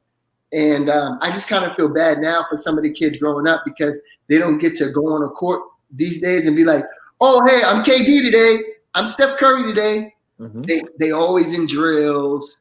They always in tournaments and stuff like that. They don't get to have that street ball like we grew up with. So, and what's hurting these kids, I feel a lot now, is that you're getting titles of the best third grader in the nation. Now you got this target on your back, right? So like, let's say you're okay at this point. There's always going to be somebody better than you. You understand what I'm saying? So you're the number one third grader in the nation. By the time you get to the 6th or 7th grade, nobody's talking about you. Right. That can shatter that kid's whole thing, and it's just mental. It's not even basketball wise. Right. You ranking these kids when they're 7. By the time they're 14, you're not even talking about them. So since you don't rank them the way you did when he was 6, this kid doesn't deserve to go to the same school as some. You know what I mean? Like I just think that this whole ranking thing and how these kids are marketing themselves and how the parents are marketing their children, it's not for the benefit of the child. It's to make the next big star. Right. You get a kid like Julian Newman. He was everywhere on the internet for years. Listen, when the kid was 11 and 12 years old doing all that dribbling stuff, is nothing that we didn't see before. Like you said, I grew up, I'm older than Muggs. I used to see Muggs used to come and play on the monkey bars with us, with me, Carl, and Taz. And Muggs was had to jump his ass off to get to the monkey bar. But he could take that basketball from him. He could dribble the basketball already. You wasn't taking the ball away from Muggs at 12 and 13 years old. Right. And like they made this kid Julian Newman to be out like the next best thing, and all that pressure that came with that. That kid went up to my hood. He went to Dykeman, and he had maybe 6 points. Couldn't get off a shot after that. He ran into kids that were really like that, and it's like you're doing the kids an injustice because now these kids don't feel that they're as good as probably they are because the hype ain't for them anymore. Right. You know what I mean? Yeah. And I just think that there got to be more kids to watch this interview and see how jumping and diving on the floor and playing a role that can lead to the role. You got to take steps, man. Everybody wants to be Batman, but sometimes you got to be Robin first. Right. You got to build into that. These kids want to start off the GOAT. Facts. You know what I mean? Exactly, bro. And I tell people all the time, like, so I have 2 kids, and my son Wolf is right now. We took him to the doctor. He's in 105% of his growth, like as far as children. So like he's gonna be a big boy. He's 1 year old. He's damn near bigger than my 3-year-old. And I'm not gonna bring him up if he wants to play sports, because I don't care if he plays sports or not. But if he wants to play sports, I'm not gonna bring him up to be a superstar. I'm gonna bring him up to where his strong points are at. So if you're a great rebounder and blocker, you block shots, or you just good in the paint, period. We're gonna work on that a lot, right? Because there's gonna be a team out there that just needs that, right? So I would tell a lot of parents, stop trying to make your kid LeBron James, and make your kid a Duncan Robinson. If he's a fucking 3-point shooter, he's a 3-point shooter. Work on his 3-point shot over and over again. Do you know what type of contract that kid is going to sign? Or Tyler Hero?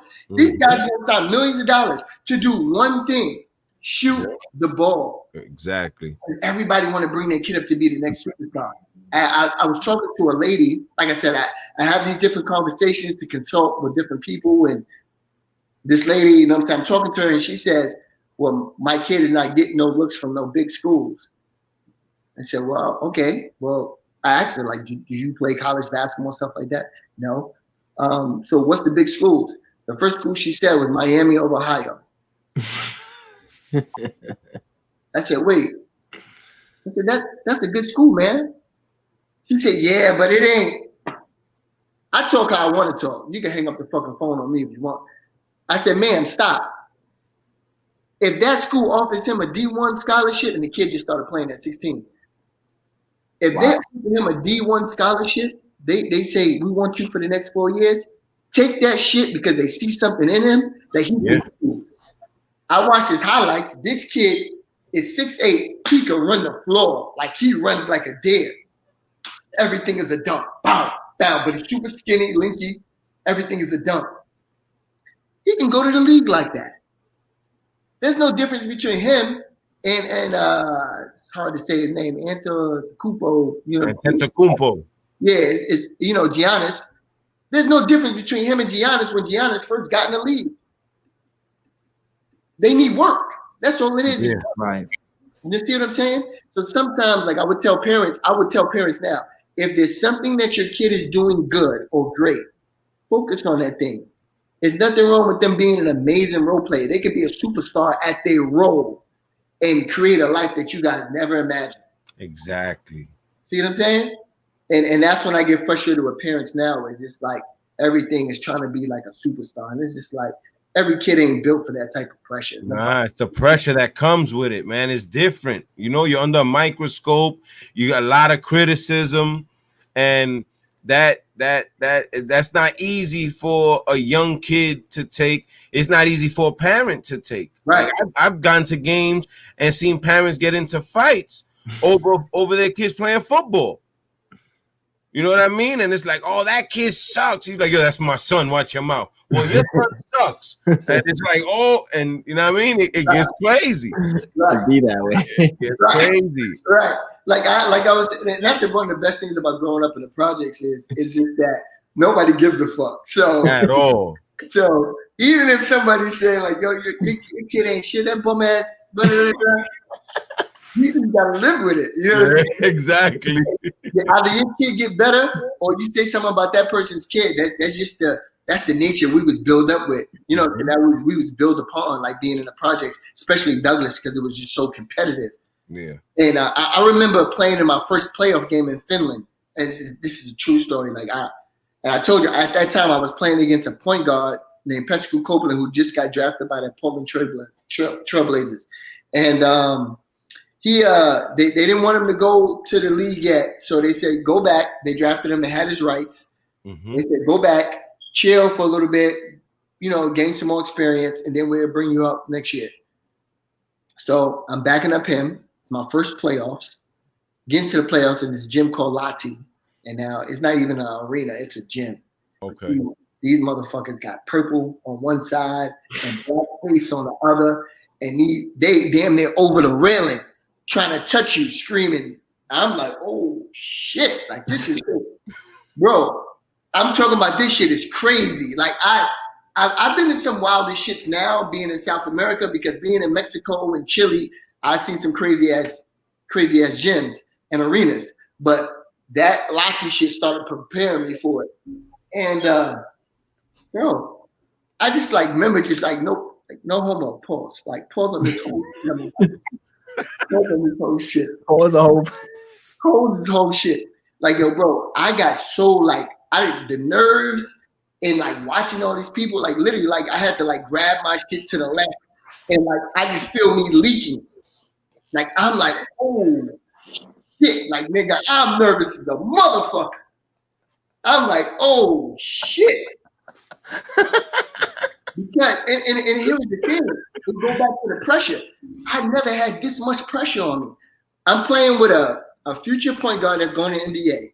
My Serbian coach is one of the top Serbian coaches in the world, right? And he's coaching in Finland because he wanted to start his own thing in Finland, who actually made this kid an NBA prospect. And these guys who I'm playing with, who just picked me up at the last minute, are the champs. And we're number 4 seed. And all this shit is going through my mind, bro. And I'm walking on a court, and I just feel like I remember the coach talking to me, and I didn't hear nothing. I just hear this blank. I was like, oh, that's crazy. And so when we got on the court, the first play of the game, I fucked up the first play, and because he said the play, and the shit was going in one and out the other, and motherfuckers just going crazy. They doing the play, split in the corner, and I'm just watching them. And all I could hear was, Akeem! Serbian coaches is wild. He's going bump. And I just look at him. He was like, wake up! And I just still was looking in the daze, bro. It took me about 3 to 4 minutes to get back to who I was.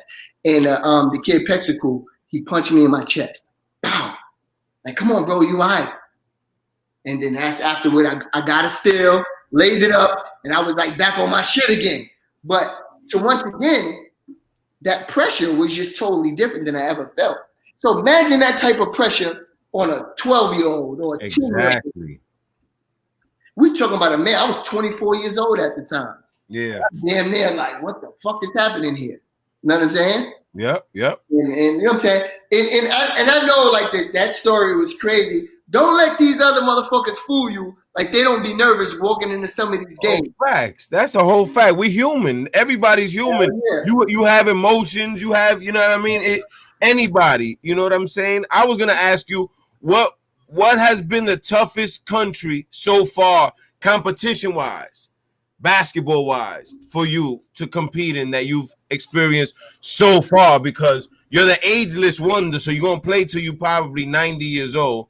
You'll be howling to your teeth fall out. You know what I'm saying? Yeah. I would say, you know what?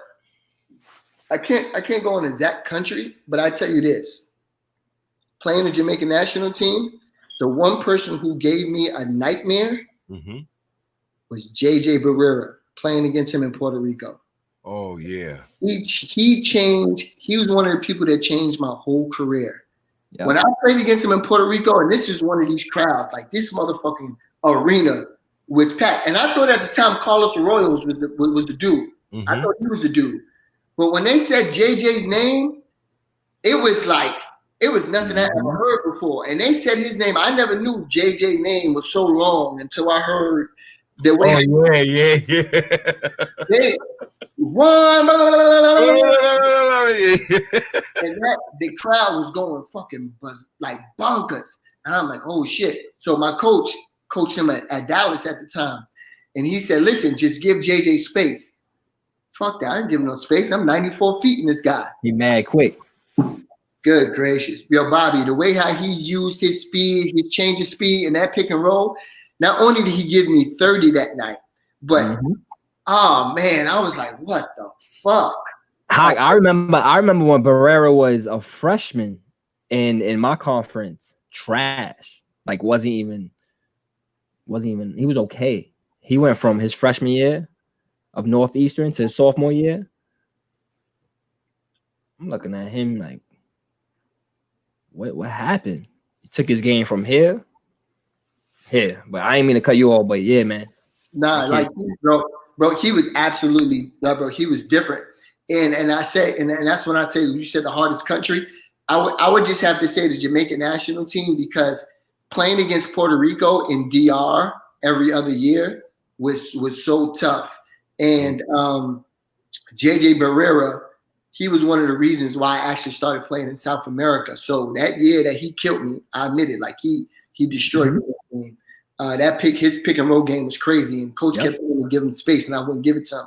Pride killed me that game, and then he wound up killing me.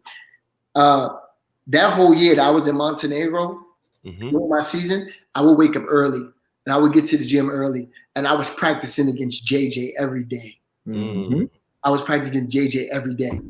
And that following year, that summer coming up after my season in Montenegro, we had to play against Puerto Rico. And I had that motherfucking date locked.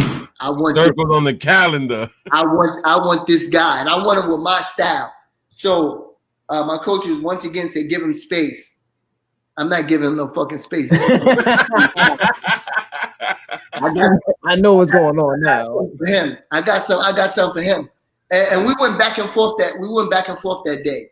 And I was guarding 94 feet the whole time. And this is the time when JJ Barrera was making a big name for himself. And I refused not to guard him 94 feet. And I just kept pressuring, doing my thing. I'm getting to the basket, diving on the floor, getting my steals. And after that game, we lost. I say that we lost because it's hard to beat Puerto Rico and DR. So after that game, when we lost, I came to the hotel, but I felt good about myself. Like, you know what I mean? I did my thing. I went one-on-one with one of the best guards at that time, like that I've seen. And the Mexican national coach, he was from Spain, and he was coaching in Mexico. And when I walked off my bus, he was waiting for me in a hotel, and he said, Akeem, come here. So I walk up to him. He was like, I'm Pep Carlos, I love the way you guard, blah, blah, blah, blah, blah. He said, I seen you was playing in Montenegro. He said, how much you making? At the time, I wasn't making that much money. So I boosted my shit up a couple thousand. Absolutely. Right. I'm making this money. So this motherfucker was like, that's nothing. He put it up a couple more. Like, he was like, I want you to sign today. I was like, today? He was like, I'm calling my GM right now for my team. He's here, and we'll meet you. He said, go to your hotel room. What's your hotel room? I gave him my number. He's like, okay, I'll call you in a few minutes. I didn't take no shower. Didn't look at the motherfucking phone. Just sitting there waiting for that. I wouldn't move because I know this dude about to change my life. He called me. He said, come downstairs. Before he hung up the phone, I was right there in front of him. What's up? And sure enough, the GM, they was like, we love the way how you played today. The fact that you can go toe-to-toe with JJ Barrera, this, that, and the third. We want you in Cancun. So, and that's when my career changed. Like, I went from playing in Europe and then started playing in South America. And I give it, to go back to your question about what's the hardest country. I wouldn't say the hardest country because everybody got their teams that's difficult to beat. But I would just say Puerto Rico, JJ Barrera was the team and the country, and that player helped me be who I am today. Because You know what I mean? That was just a crazy ass battle. Small world. Fact. That's tough, yo. That's tough. What year was that? 04? Woo! No, not 04. I was 04. I was still in college. I want to go 09? maybe like 11, 2011, something like that. 2010, 2011. Okay. This was around the time when they was about to win that championship. Mm-hmm. Yeah, this is when Barrera was getting it. Yeah, this is the man. Like, I remember speaking to him my freshman year, and he goes, "What are you doing for the summer?" And I'm like, "Going back home or staying on campus." And he goes, "Come with me to Puerto Rico, work out." They worked out every day from freshman year to sophomore year. He came back looking like a champ, bro. That's where he took his game to another level. I don't know what he took that summer, but he was working out every day. Bro, I mean, and I believe that comes from the national team. And I would tell a lot of young players now, like a lot, because I didn't know this. Imagine if I knew as a kid that Jamaica had a national team. I would have been got my passport and been part of that process. So I would, like, if any kids or anybody see this, like no matter what age you are, like if your parents are from the Caribbean or from a different country, yo, get them to go get you your passport at a very early age and start that process now. Like that's a fact. Like my kids, my daughter, she has an Italian passport and a Canadian passport. My son has his Italian passport right now. And they're both gonna get their Jamaican passport. I don't give a fuck what the laws is about having passports and citizenship. Fuck it all. We're gonna get you how many you want. If one country don't want you, you'll go to the next. Yep. No, absolutely. That's a whole fact. This COVID clears up, right? Yep. What do you see yourself doing beyond basketball to stay in basketball? Or when you stop playing, that's it for you? You see yourself coaching, trainer, GM, anything like that? So I actually got like a couple offers to coach already, like in JUCO, college, and professionally.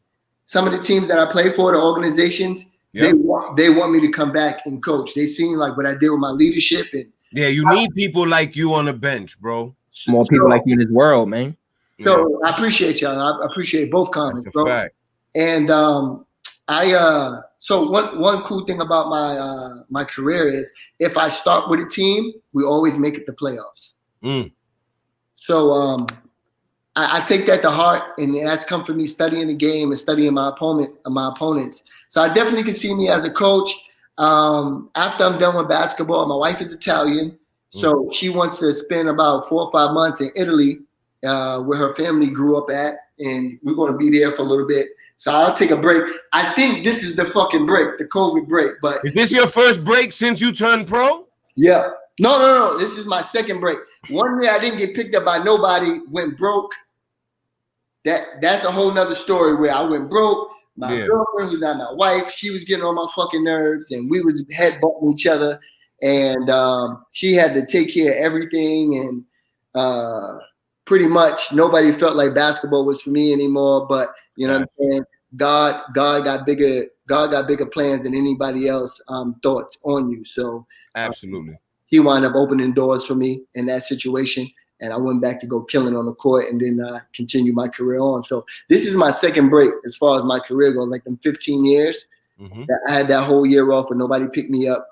And then now, right now, like this straight COVID, which is cool, but then she wants the 6 months in Italy. So I'll be drinking wine in Italy, writing books and shit.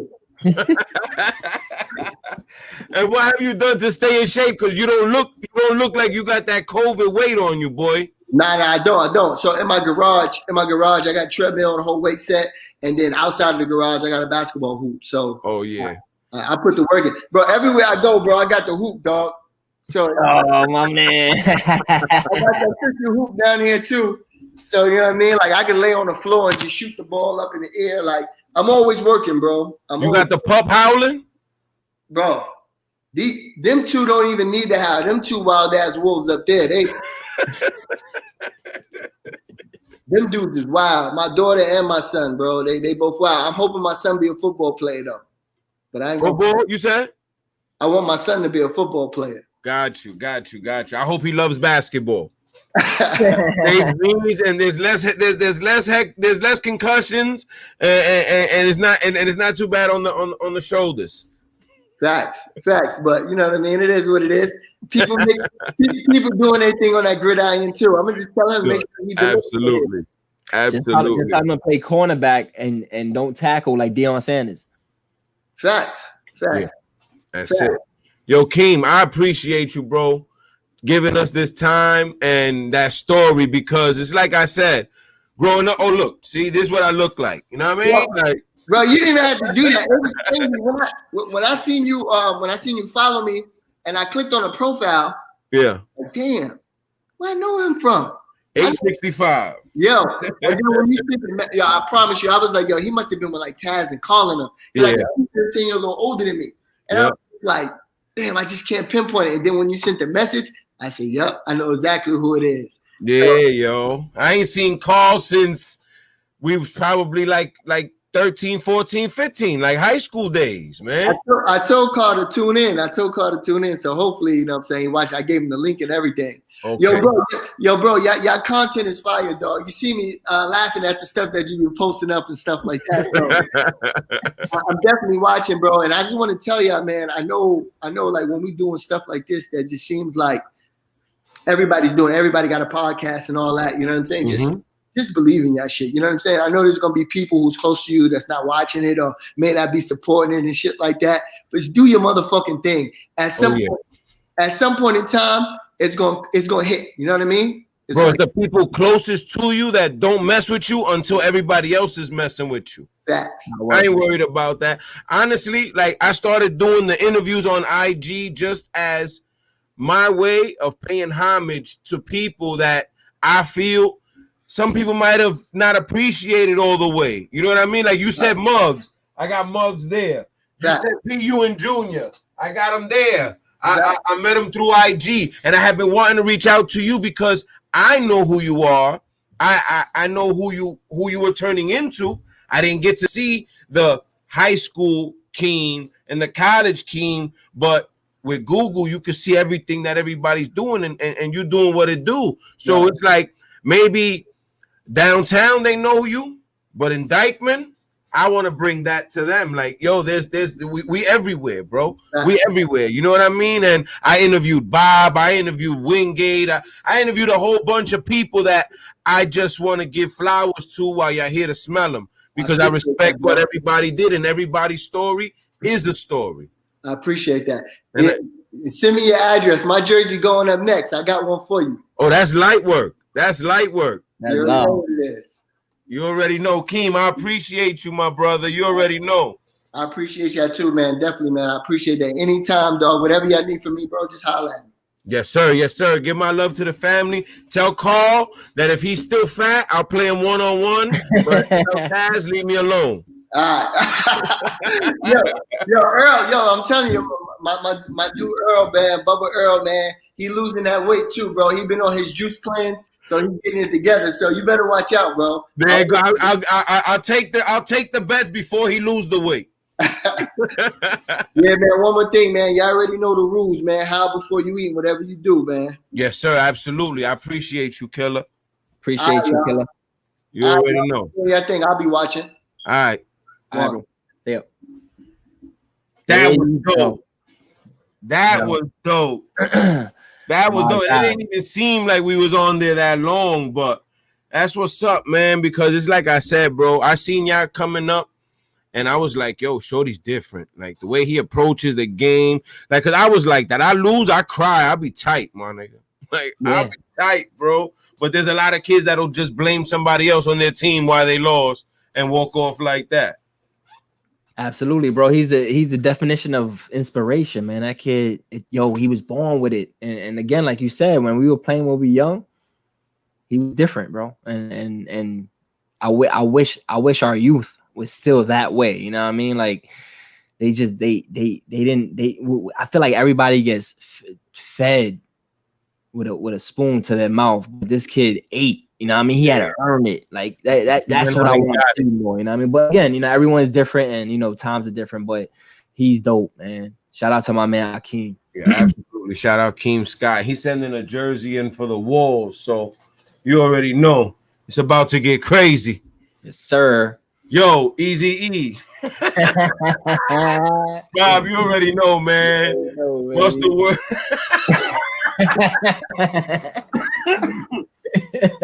Yo, another episode of What's the Word? Throw your rollies in the sky, wave them side to side. Yo, I appreciate y'all for tuning in, and whoever didn't tune in, it's all right, because if you don't tune in, then you losing. You holla at your boy Dykeman Drew. Bob Bayless, FOH. Holla at You already know.